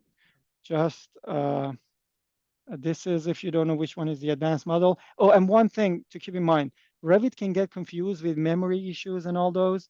So make sure you save this file, close Revit, and open a new instance of Revit. If you close this, and I have seen before that Revit just starts complaining that, I don't know, memory safe issues. So just open a new instance of Revit and open the advanced file. Okay, with that, I mean, it's I maybe, did go ahead, Chris. just maybe want to answer because I know like Sam asked the question all the way earlier in the day, but I just wanted to make sure you knew that that construction set that Mustafa applied at the end, that is how you can account for the energy plus frame and divider. So we do have a way of putting that into the simulation. And the other thing I just want to mention, I couldn't remember which video on we had that had the areas, so hopefully we'll find that over the break. Okay, I'll find it and I send it. Okay, yeah. so we already used 1 minute of your time. So now 2 minutes. So let's go. So it's 11:42. Let's come back here at 11:50. Like give everyone 8 minutes to get a, and then I think like after that we'll just go all the way to 1 or 12. Yeah. Okay, thank you so much. Is there a way to pause the recording and start it again? I do see a pause button. Oh, Do okay. you want me to try and No, hit it or? that's pause share. No, I see pause recording. I guess Okay, the then shortcut do is it. Alt P. Alt P. Then let's pause recording. So we come Yeah, back. we just have to remember to unpause it because there's Okay, been I many will. times. I'll just add a note here. Okay. How many how many times? Okay. Let's All pause right. recording. Yeah. All right. Okay. I started recording. So there is a quality of the Revit model which we get from the architect to make the process easy. That's our experience. Yeah, that's correct too. So Shoaib is sharing his experience. It depends on the quality. I should add, like, it depends on the quality of the Revit model. But again, because Revit has this thing of like automatically putting rooms in it, if I see like the model in Revit needs a lot of work, my way is just quickly get what I call a workable model to Rhino and then make it simulatable inside Rhino. But as I showed, we have all the tools to make it simulatable inside Revit. It just takes longer. With that, let me share my screen. And now, And I was just pasting a link to answer Anoop's question of giving an example of a user who made like a 2,000 room model in, I guess, 7 to 8 hours. This was their first time using the Revit plugin. Just want to make note of that. I pasted that in the chat. Yeah, I mean, it takes some time. You know, we have to be realistic that it depends on the model. It has been a while that I crashed Revit, and I know as soon as I say that, I will crash Revit today. So, but it's getting better. Things are much better than where we were last year, and it's reliable. I think one of the things that I've heard from companies that I really like is just like they say, like, this is the first time that they have seen like a solution for interoperability that they can rely on. It really works. Yes, it's not 100% there, but you can rely on it for your project. So, but again, like I'm not gonna sit here at any point in my life and say we can handle all of the Revit models, because we can't, because there are like so many ways to mess up a Revit model. We just do our best. Okay, with that, as I said, so it's already 11:55. I'm going to give you 5 to 10 minutes to export the first level. So I go here and create the first level, the entry level. It's an extruded one, right? It has most of the rooms placed, except for these two here. Probably this is mechanical. This is a shaft again, between the two bathroom that they ignored. Yeah, let's try to export this, only the first level, and then um, I'll do it for you after you try and see how far you can get. And if you have any questions, of course, we are here to help.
Okay, now that we are back. So, and you can see my screen, right? Okay, great. So if you can see my screen, uh, this is an extruded model, right? That we have 3 levels, all extruded. We have one thing here that is different, right? The height of this one is different from the rest of the items on level 1. So we have to take care of that separately. This is not extruded really, right? But this is one of those things that I'll just treat it as extruded for the model, because I don't want to do full volume for the whole model that I have to clean all the room mounting and stuff and everything. I'll just go with extruded, and I show you how you can override the height for this one. So for level 1, I already created the floor plan, but let's say if we haven't, if you want to start from scratch, let me delete everything here, because I think we stopped the recording at some point. I'm going to delete floor plan here too. So again, I do what I said. I go here, export model. I keep everything as it is for now. Go next. For Windows, this is a very clean model on the Windows side, right? I know, like, I'm going to remove sash, right click, select all. So where is this window even used? Here in the back, right? These are that window. And then for the rest, everything is basically this glass curtain walls all over the model, right? These are the two. And I make sure that I'm not going to select this one with name is solid, so I know, but you will get models that the name is not clear. Just make sure you don't select everything. You spend some time here to clean up before going to next level. So then I go next, For doors, again, I usually only select the exterior doors. For this case, I'll just ignore it at the start. Then I go for the first level, create floor plan, and I check here. I find a section somewhere, right? So I can see the floor to floor height. Go to view. And here I can see this is 3,800, another 3,800, and another 3,800. So extrusion height, 100, and I'm putting all the three for now, but you don't have to, right? Like, as I said, it's first level one. So again, I'm going to select rooms. So one thing that I saw was there are rooms that are missing here. So you can go, the shortcut is RM, not RN. So I can put one room here that is missing and another one here that's missing. And then I don't know what is this really mechanical. And this is not good that it is set at 2 because that can be confusing. I just make the number 1 to make sure this is on the first floor. Doesn't really matter for this, but yeah, one thing that I've learned is in the workshops, if I don't do them right, then people do the same thing, even if I say don't do it. So I'm just trying to avoid that. So now I have all the rooms placed in place. I go here, go with the entry level. I hope it reads the new rooms. If not, I have to go back and come back. So it read the new rooms, the 2 rooms that I just added. I go next. This will take a little bit longer because we have more rooms. Oh, one thing that I didn't mention, sometimes when you get a model and the model is not clean, is to start parsing the rooms and it gets stuck. And now we have 2 options here. You can click and say, ignore this room. So it goes to the next one, or you can click on this cross and stop it. Let me do it again. I mean, this is clean, it goes fast, but you start and it gets to stop. You can just say stop, and it just stops at that point. So it doesn't, this is useful because sometimes the model can get like, stuck forever for a room which has like so many things. The other option that you have is you can just, if it gets stuck on a single room, you can just click on this one, and it goes forward to the next room. Basically, it skips that room that is problematic. So now I can select everything and preview it.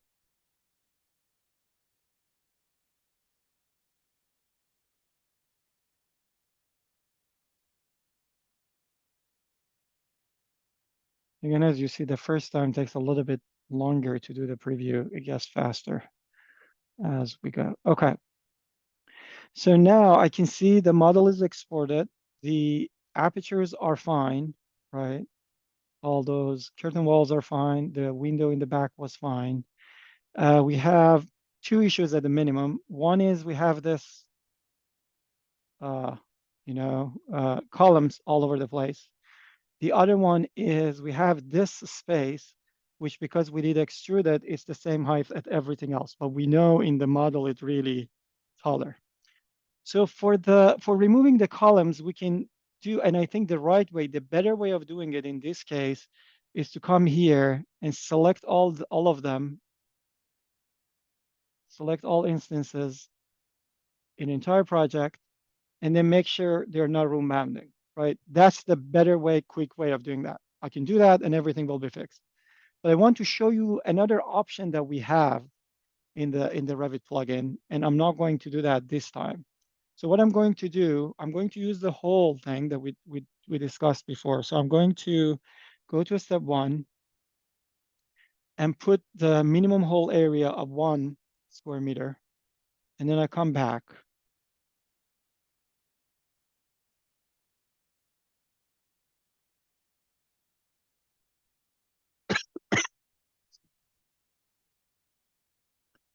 And now it does all the parsing, and I can select everything and click on this preview.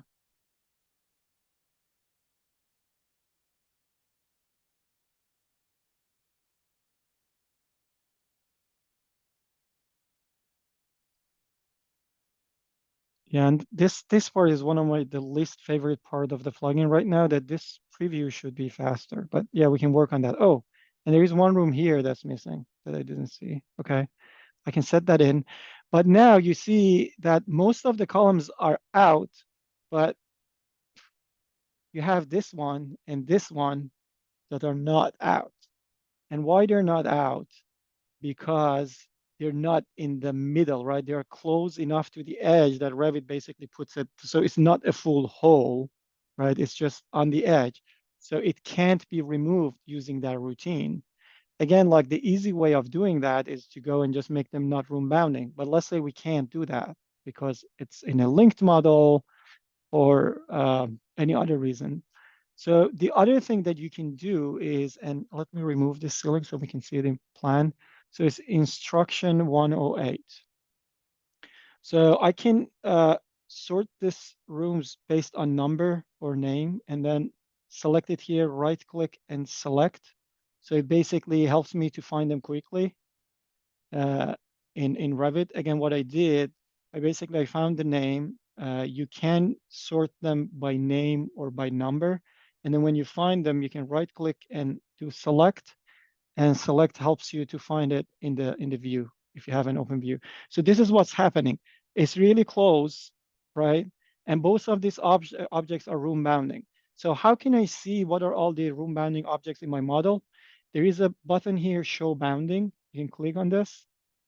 And everything that's room bounding basically changes color to this brownish color that you can see. And you can see in this case, this is room bounding and this is room bounding. And when they are closed, Revit basically says, oh, I'm not going to do this and that. I'm going to merge them. It's trying to be smart in this case, right? For this case. So one of the other options that we have, and I'm going to click on hide bounding, so it removes all those colors back, is we have a concept of removing short segments. So if you click here on the settings, the same place that we set all the solve adjacency and alignment distance, there is a concept for short segments. What does it mean? This basically is an option to tell Revit any segment that is smaller than a certain number, just remove it. So it goes room by room, and then it says, oh, this segment is smaller than this size, so I'm not going to put it in. I don't know, probably a good number here is, let's say 20 centimeters, so 200 millimeters. I put this in, and then I run it, and you'll see how this can actually be a very dangerous command to run in Revit. We have a similar command in Rhino that works fine, but in Revit, I don't usually use it. So I put short segment to 200 millimeters. Maybe 200 is too big, but we'll see. And then I apply it and wait for it to run.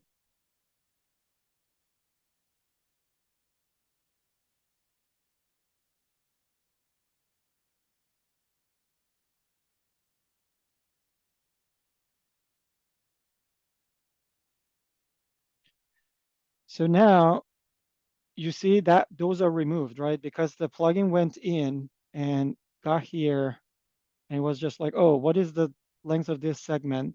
Is it smaller than 20 centimeters, 20, 20, 20? So it removed all of this and then connected this directly to this one, right? So far, so good. But now what I'm going to do, I'm going to select everything again and run this validate model. So to see if my model is valid.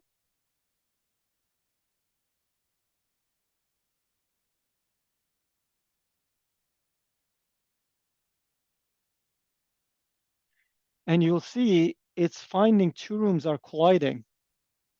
If I click the rooms, if I click on this error and click on show, it actually shows me the rooms that are problematic. So room lobby 102 and corridor 107 are colliding. Then you zoom in here and you see they're not really colliding, right? And you get confused. But then if you go back and check the same thing here,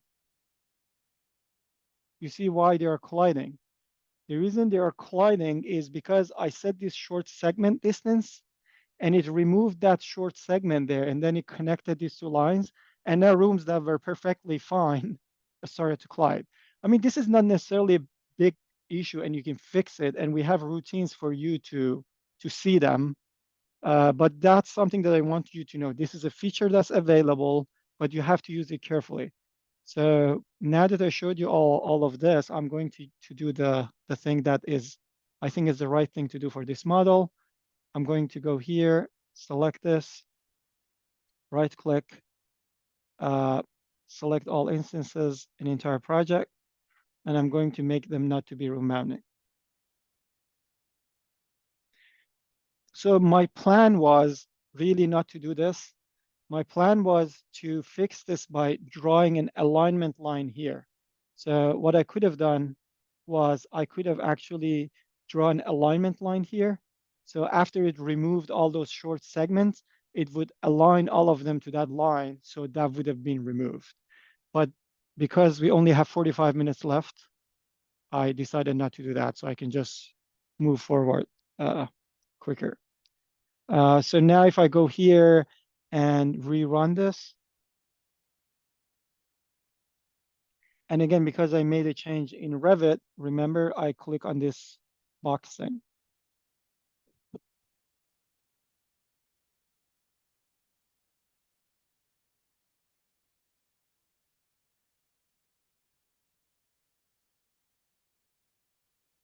And now everything should be fine. This should not have any issues here, right? It's the way that it is. All the columns are out. I can run the validation routine, and now my model should be valid. Any questions so far? Yep, model valid. Okay, we'll go there. Let me go to stair 104. Is it here? No. So so for some reason here, so if you check in plan, is it 114? Yes, stair 114. So they are matching. I think like just check in plan and see what's going on in your plan. And maybe one of the reasons that can happen is if do you have a separation line? Because by default, this should work like this. If there is anything in the plan, then you can fix it in the plan and it should work. I don't have that in my model. Or you can draw an alignment line. Yeah, you We have have two red lines. Okay, separation lines, I think. So right. So just delete that separation line. If you have additional, just delete it. Yes, select one of them and delete it. And here there is no room, so I'm going to do another room here.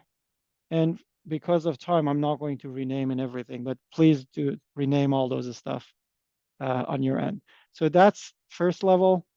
Oh, the only thing is this lounge thing. I didn't change that. So this lounge room 120, if you go here, you see that it stops here, but it's the height of this room. If you see it in 3D, is almost double the height of everything else. So what you can do for cases like this, you put the default extrusion for the whole level, then you can find that room and change the extrusion or overwrite the height in this step. So that was, by now I should remember the name of the room, but I don't, 120. So I go here and find that room, 120, right click, overwrite height, and then I'm going to do 7600. So you see what happened? So what I did, I basically selected that single room, and then I clicked to override height, and then I was able to override it. So now if I select everything and do apply, we should see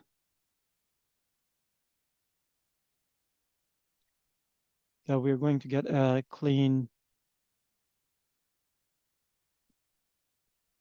one here, and this one now comes all the way to the top. I'm surprised that the apertures is not done correctly because the aperture should go all the way up. That's probably like I just need to go back and do it again, and it will render it correctly. But everything else looks fine. And here it looks fine to me. So now I'm going to move to the second level and the third level, and then we just export everything. And yeah, we can do any Q&A. On the third floor, the skylights, they will have some issues, so we can talk about those. And that should be it. So I'm going for the second floor, click create floor plan for the third floor. I go here in the second floor. Again, this one is missing here, and I don't know how to type. So one room here missing, one room here missing. And there is another one here missing. I put them in. And probably a good time to save this. So I can share it with you.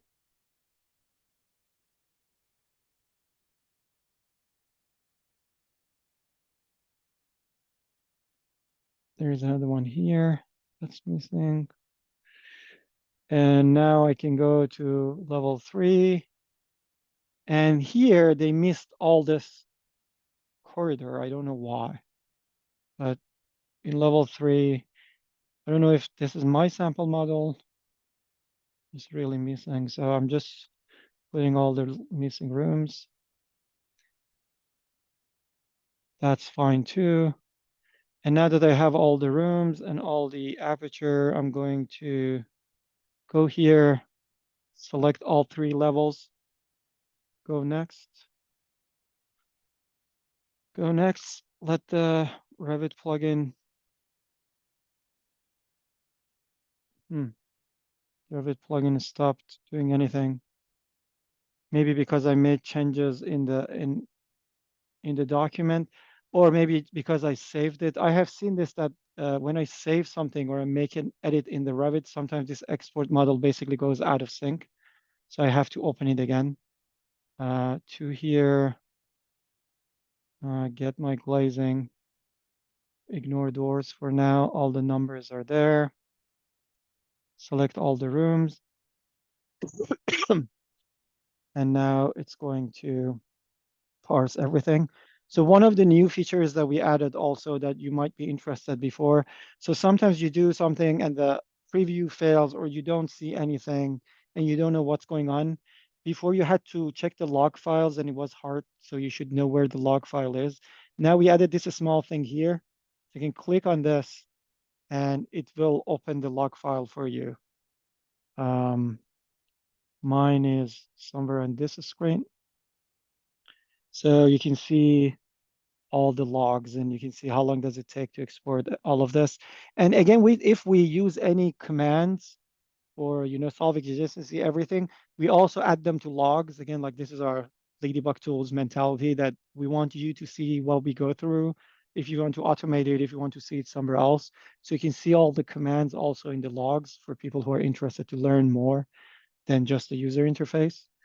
So let me select everything, do a preview to make sure things look as expected. And then let me talk a little bit about that skylight on the top, and that should leave us with about half an hour to do other stuff. Like if you want me to run a daylight simulation for this, we can do that. When you create a pollination floor plan out of the app, all what it does is it creates rooms and gives you an opportunity to check what is still wrong with the plan, and would it automatically create room irrespective of whether the Revit model itself had the rooms created or not? No, okay, yeah, good question. So when I click on this create floor, all it does in Revit world, it creates a view. It doesn't add any of the rooms. It just shows you the rooms that are available in the model.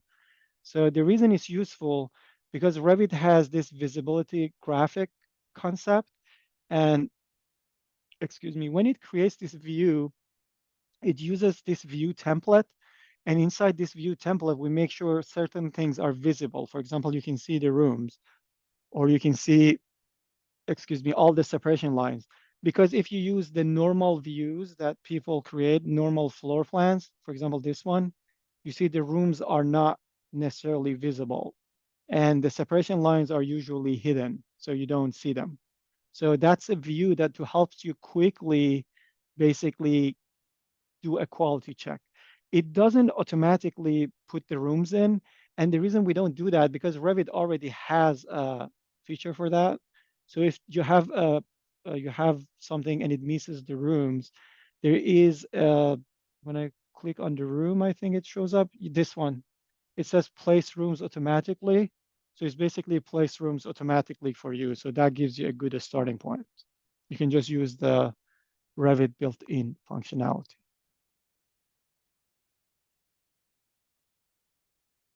Did I answer your questions? Yes, thank you. Any other questions? Feel free to ask questions again if you have any. So now you see this one, this time rendered correctly. That's the height that I put in. All the floors are looking fine. One thing that I can see from the preview is the top floor, it didn't recognize this is the last floor. So is top exposed is not set correctly. So that's one thing that I want to fix. So what I can do, let me go here. You can click here, level 1, level 2. Again, if I would have listened to myself, what I should have done was like to do the level 3 separately. So I could have seen this and fixed this.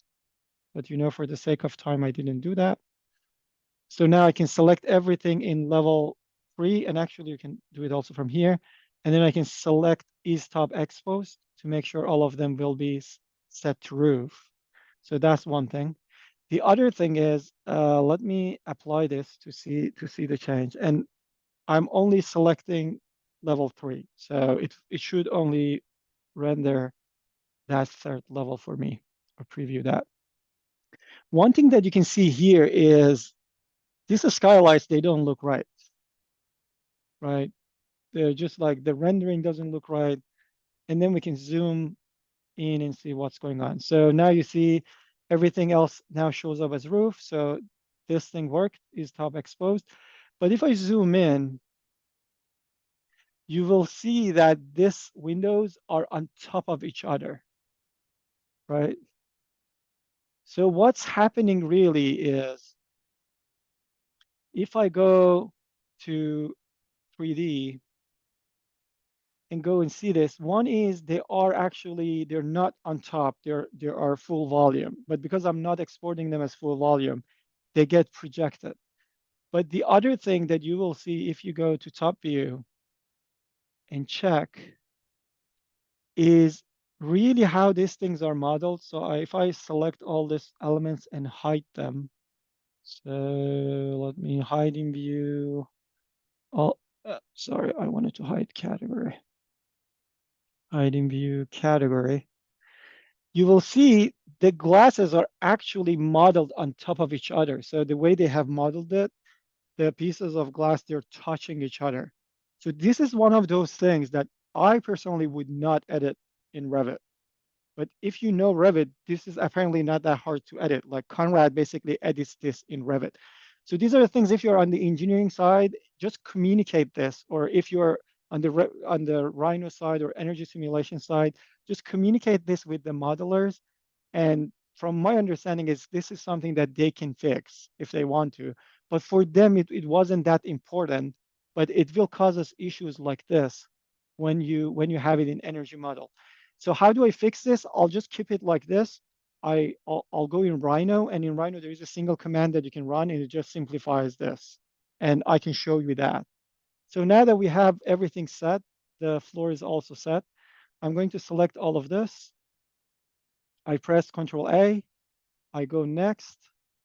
I can select context shade, but for this case, I'm not going to. It's the same thing. I'm going to add actually sensor grids to everything. So select all and add sensor grids. Next, this is the place that I have all the rooms. In this case, I'm going to export them to HPJSON. So this will be export to HPJSON. The reason I'm going to do this is to basically show you how to edit that part of in a skylight in the roof, and also see the whole model with all the sensor grids. Any questions so far? No? Okay. All good. Thank you. So let Sorry, me, I have one. So I mean, I'm getting this validation error. I what is it? like so I'll share screenshot on.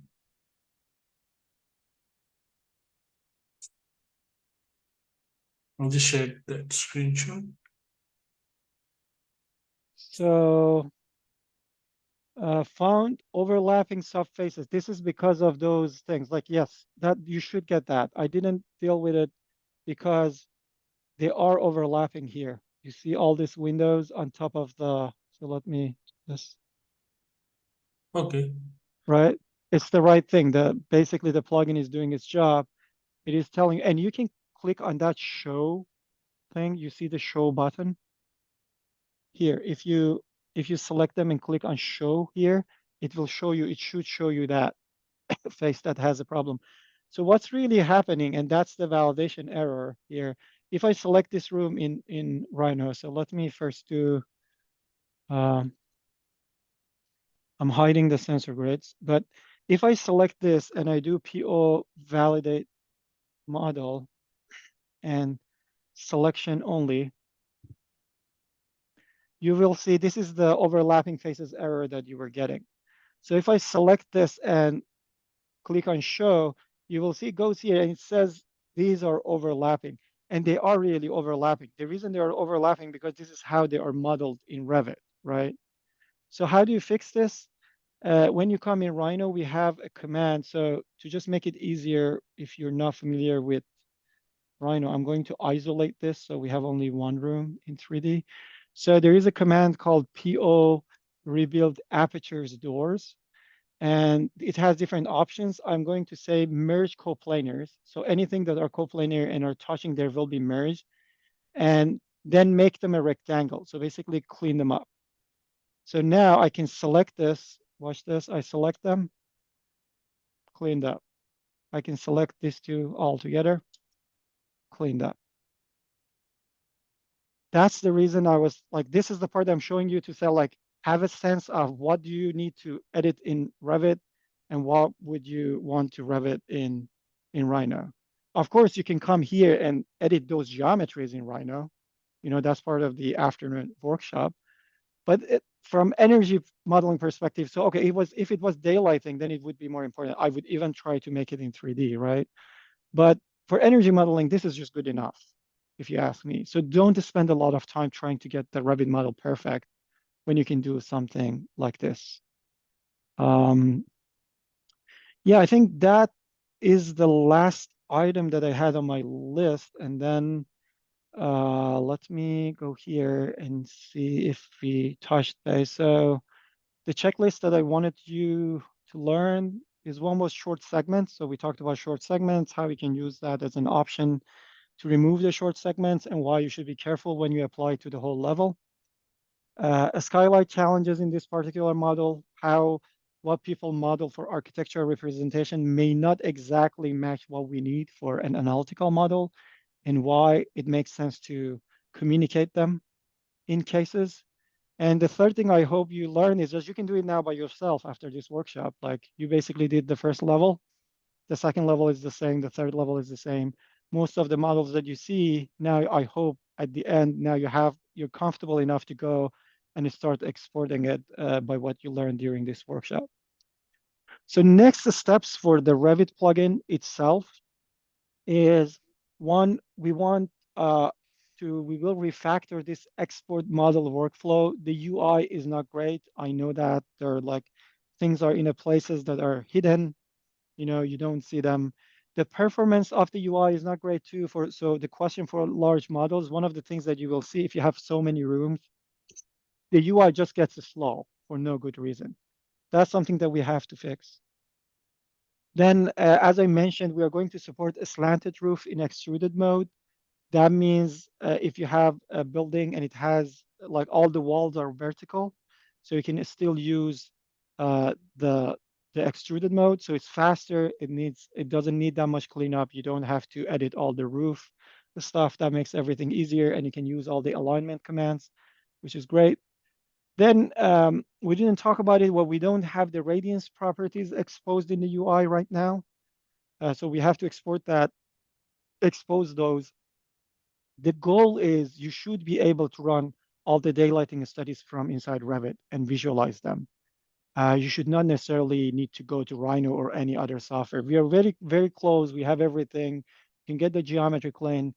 And the modifiers are down there, but we don't have the UI exposed. We will expose it. And the other one is to basically resolve this issue with solve adjacency and also expose the HVAC templates, the advanced HVAC templates. So, and what Anup was asking for, that's something also we should add to be able to group the rooms. So technically you should be able, and again, I'm saying you should be able to run load calculation, from inside Revit and visualize the results back. Yes, if you want to do custom HVAC and all those, I don't think we will support that in the next year at least. But we are in a very good place with geometry. And if you get the hang of geometry and you have a geometry that you can rely on, all the properties, everything else is there to be able to run like daylighting and energy simulation and bring the results back. At least, something like load calculation. I don't think you need to go outside. So I have a longer presentation for the Revit plugin. I can show that, or I can try to, for example, run a daylight simulation with the model that we have. Again, I didn't want to include running simulation necessarily in this workshop, but I can show that because we have time. Unless anyone has any other questions. Yeah. Do you know if Revit uses ASHRAE heat balance method for the loads calculation? Sorry, can you say it again? I coughed and I couldn't listen. Does Revit uses ASHRAE heat balance method for the loads calculation? Oh, Revit. So when you run these simulations, we are not using anything from Revit.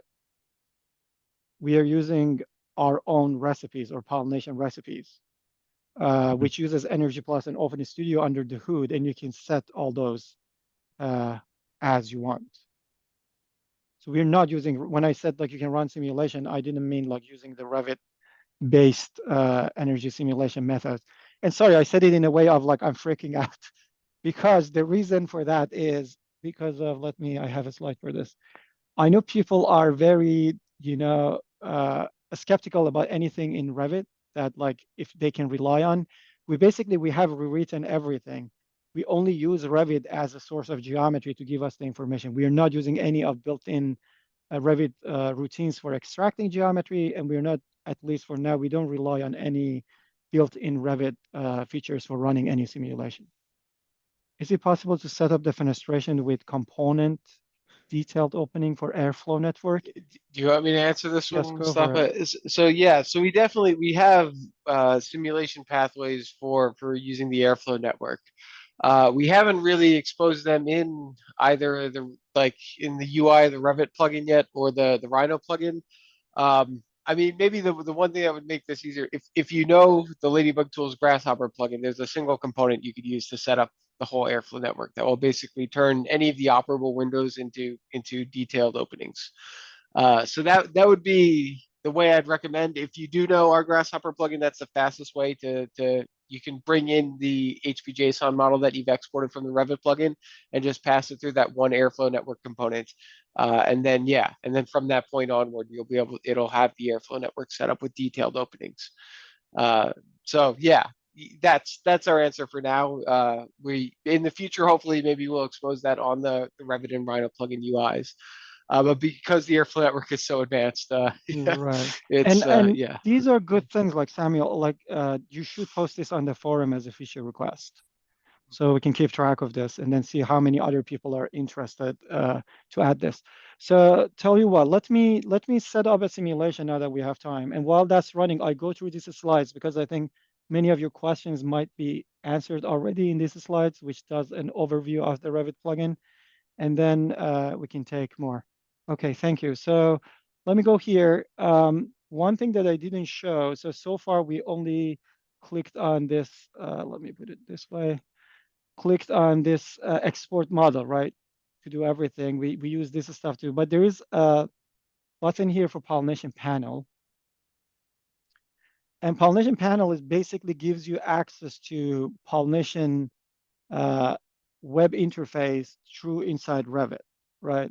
You can do different things. You can use the apps and everything, but one thing that you can do, you can actually run different simulations, energy simulation, daylight simulation, and we have different recipes to do that. So what I'm going to do, I'm going to go to a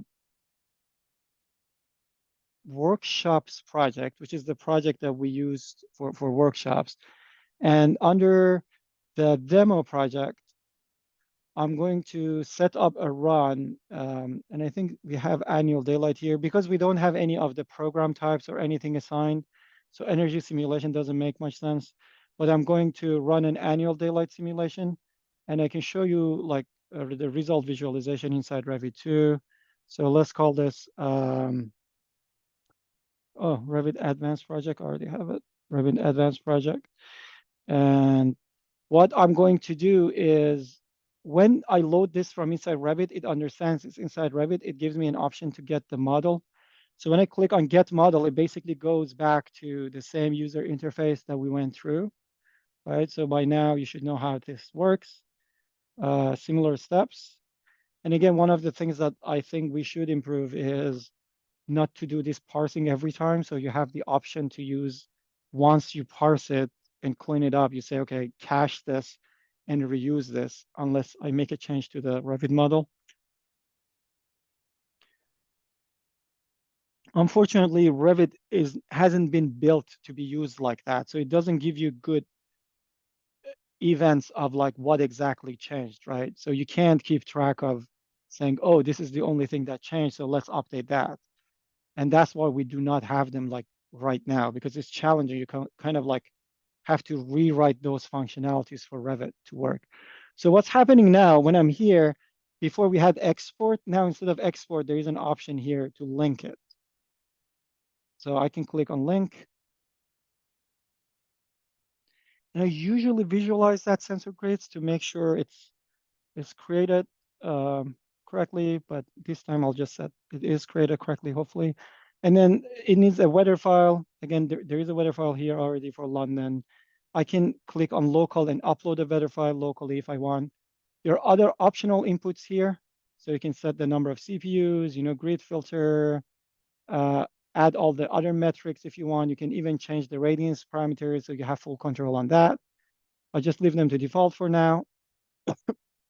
And actually, instead of 50 CPUs, I can do like, let's say 100 CPUs, because I think this account has access to 600 or 120. And then I can click here and create a study. And this now schedules a simulation on Pollination Cloud. And I could have clicked on local and run this same simulation locally. The reason I'm running it on the cloud is, one, I can share the link with you so you guys can see while it's running. And two is I'm going to access this from the Rhino plugin in the afternoon, maybe, or if you have time, even today. So the study is submitted, it creates it, it runs it, and then you see this creates a new study with one single simulation.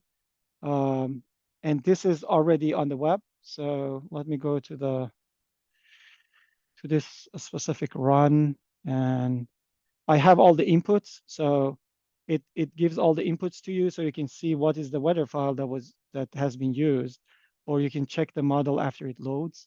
And meanwhile, I can share this with you. So if you go to this link, you should see it on the browser, on the web. And I can quickly click on model here, right? And then see my model. And you might say, oh, where are the sensor grids? They are there, but the layer is off. So I can turn it on. So this is all the sensor grid. And this is useful because if you come back to the simulation later and you want to see what are all the inputs, you see all the inputs there. This is a problem of usually, I mean, I have faced a lot that you run some simulation, people come back and say, what was all the inputs? And like, I don't know, like who remembers? But now while the simulation is running, And you see now it's scaled up to 44 CPUs and it will run all those stuff. I'll go back to my presentation and then we come back and see the result when it's ready. So yes, just to give you an overview of the Revit plugin, you have seen it today. So the goal was this, to basically end this, because this is what we had before Pollination. Basically, the Revit model was useless for studies.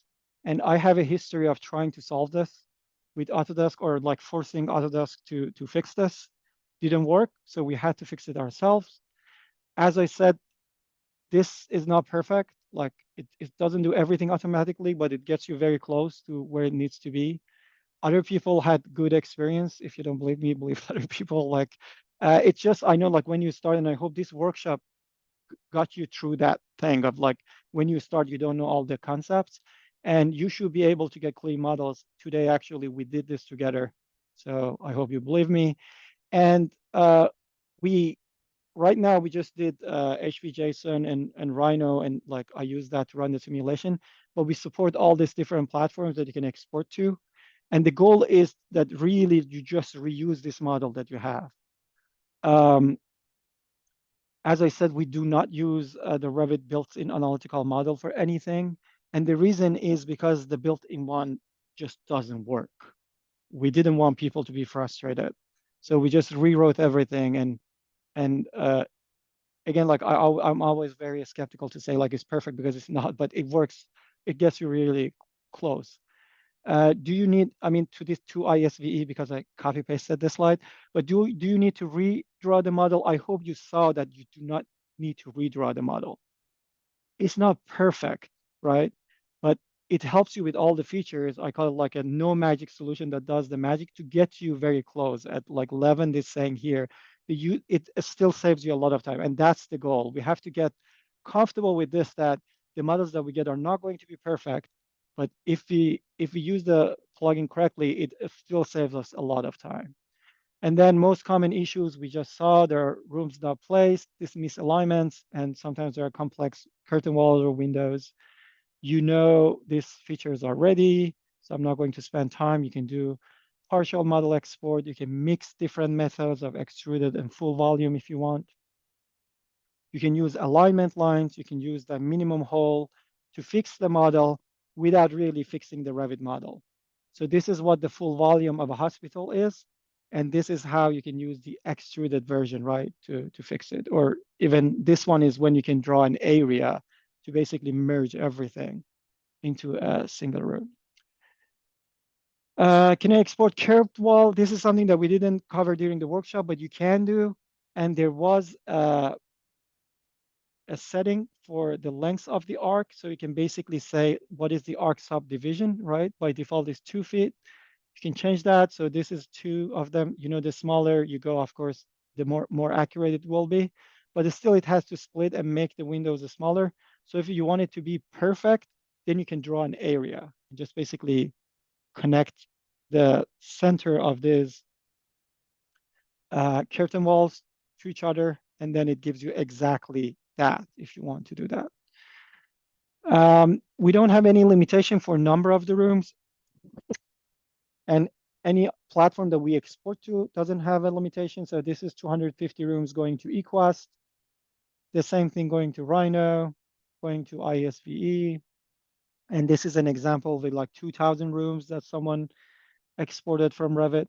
So we don't have any limitations, but of course the model gets larger, you may have faced more challenges. The best way to continue learning is to go to Pollination Docs and YouTube channel. So it's as docs.pollination cloud. You can continue learning if you want. And the best place to ask your questions and your feature requests is Pollination Discourse forum. It's already pretty active. You probably find many of the questions that you have already answered. You can find it at discourse.pollination.cloud. Do you have any questions? No? Okay, if you have... If the, Mhm. sorry, one question. If the validation is unsuccessful, are you still able to export the gem file and fix it in IS? Yes, you can. And this model was invalid, right? I had those faces on top of each other in the glass, Mhm. it is still exported it, and I could run the simulation. And again, because validation is a is a relative concept too. The model may not be valid for energy simulation because the boundary condition is not set correctly, but it's totally valid for daylight simulation because boundary condition in daylight simulation uh, is not important. Yes, you can do that.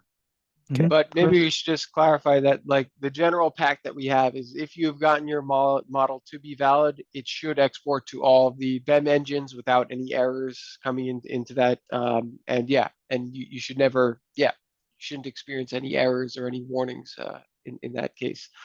So if you do encounter like an error warning exporting your model to IES and it comes in with a warning, that's a bug, let us know in the forum and we'll fix it. We'll fix it. Yeah, That's that's the pact of that's the thing. validation. Like if the model is valid, it should be exported correctly. If it's not, it's a bug, we'll fix it. And the reason like the whole thing works is because we wrote all those translations.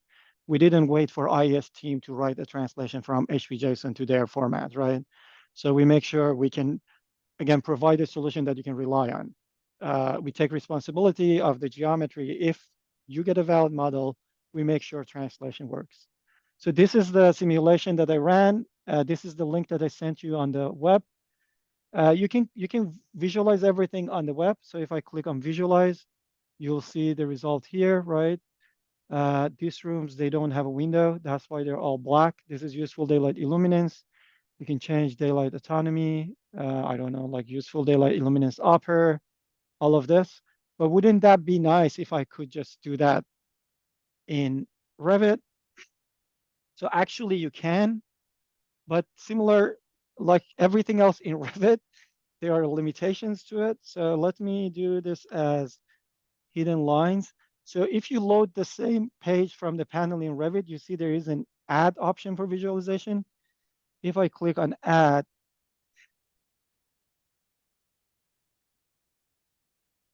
it will add it to Revit. So here. So all the results are in Revit. You can actually add it in different views that you want. You might be asking if we have this feature, why we don't market it really hard. Because, I mean, I can't even find the legend. But if I can find the legend, I can tell you that, unfortunately, in Revit, you cannot set the minimum and maximum for the legend. So it basically finds the minimum maximum values that are available and set it to those. And I mean, if you know us, like we're very sensitive to that because it can give you like very wrong answers based on what you do. Unfortunately, this legend goes to minimum, maximum, whatever it is. But the whole thing is built in, so like you can change the color set if you want. Let me change it to something else so to be obvious. Did it change it? Don't know. Edit. Oh, here. So I have changed this several times. So these are all the results that I have set. So this is useful daylight illuminance. Let's see. Let's do Ecotech colors. Apply. Yeah, now we change the colors, I think. And all those. So we have these things built in, but we are not really talking about them as much until like we make sure we get that fixed. Hopefully we give like something that people basically don't make wrong decisions because of, they see some colors and like they make the wrong decision. But one thing that is interesting, I know some of you asked about Rhino side of thing.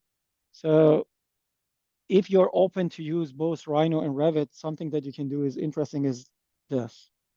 So I ran that simulation on Pollination, right, cloud. And then in Revit, I have limitations for result visualization. So what I can do, I can go inside Rhino. I can go to the same project with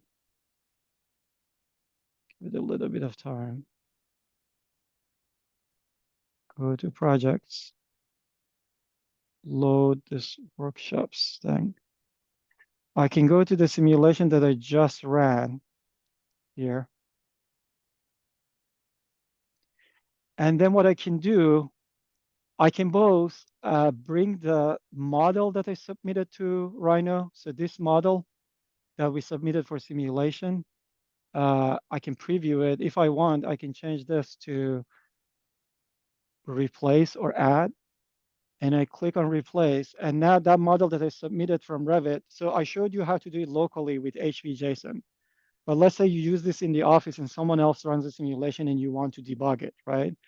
They don't have to send you the model. You can basically go to the web and download it directly to your machine. Let me select this sensor grids and hide them. The other thing that I can do, I can basically go and add the results of the simulation to Rhino plugin too. So I just went there, clicked on add. Of course, I could have done preview too, but I just clicked on add. So all the results are now will be baked into Rhino as analysis mesh. And right now we do this for grid-based. So the path is to do this for energy simulation too, right? So this is now part of Rhino. So if I go outside here, this is now baked into my Rhino scene, which means I can go here, you know, and change the color set. I selected the same thing. Original ladybug, or press OK. You see now the color set totally changed. I can, you know, change this to be horizontal. All the things that you can do in the Rhino plugin. And basically I can run, select from Revit, do everything in Revit, and then do the whole visualization thing from inside Revit. Of course, I can even load this into Grasshopper, but I'm not going to cover that because that will be the afternoon workshop. Not for now. Any questions? What's the afternoon workshop about? I was just not aware about it. The afternoon workshop is about the Pollination Rhino plugin. Okay. So basically, we show you how to use the Pollination Rhino plugin. Which one of the things that we do, we actually have a model from Revit that Chris tried to make it invalid, and we try to fix it. We show you how you can fix model, how you can draw model in the Revit plugin. And if you have Rhino time, plugin. in the Draw Rhino the model plugin, in the I'm Rhino sorry, plugin. in the Rhino It's plugin. all good. And then if we Yeah. have time, maybe we'll run some simulations or we do something in Grasshopper.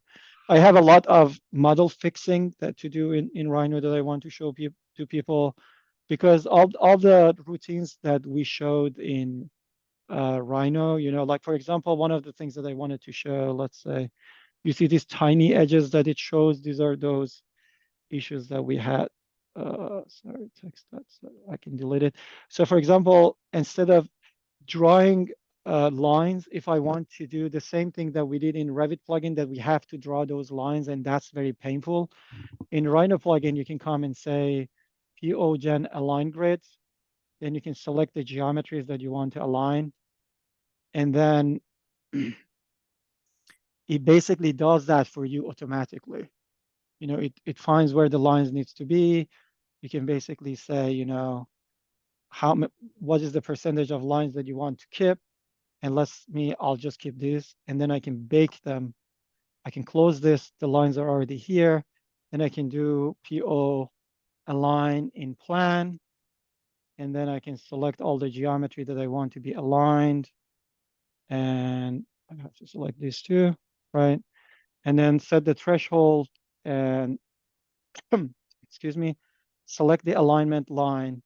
And this basically does that alignment for you in Rhino. It's just faster. As I said, like the whole thing is just faster.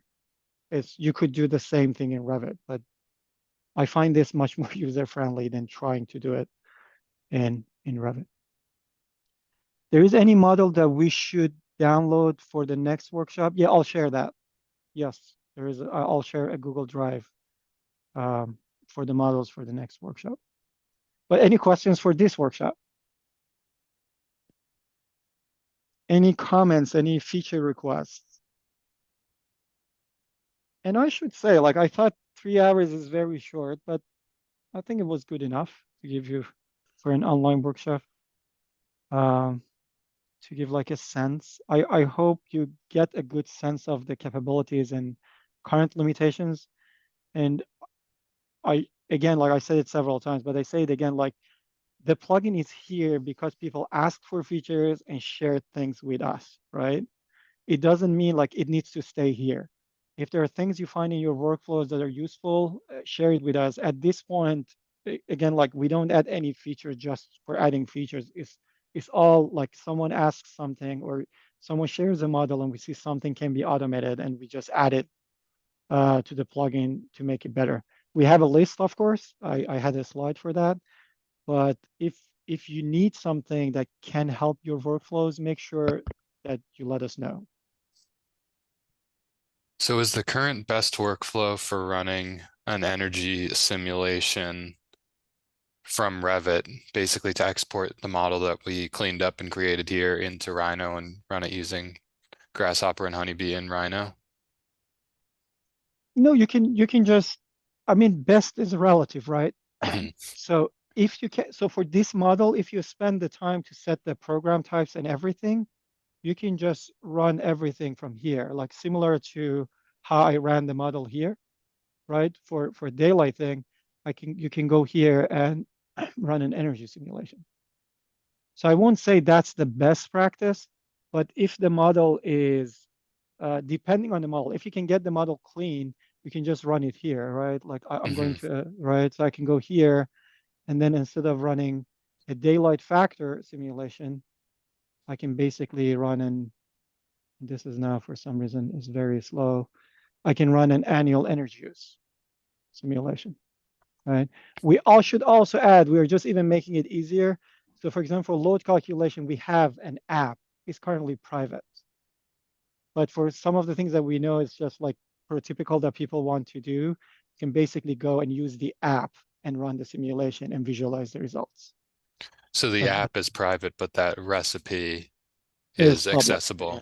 Yeah. Gotcha. Accessible. The reason the app is private is because the apps are still in beta and we are trying to get the geometry in a good place before exposing the apps.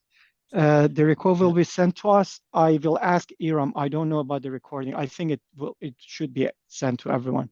Yes. But I'm not the right person to ask. I'll follow up with Iram. Okay, thank you so much. Yeah, it's at 1 or 12 Chicago time. So this is the end of the workshop. Again, I'll be around if you have any questions, but if you don't, I just want to thank you for joining us. And yeah, we'll see you online. We'll see you on the forum. You know how to find us. And for the ones who are here for the afternoon workshop, it's in an hour from now. So I'll stop this, and that's a different link. So I'll send the link to that Zoom call and see you in an hour. And let's stop recording. How do you do that? There's a little stop button in the upper left corner of the Zoom. Or yeah. You want me to hit it?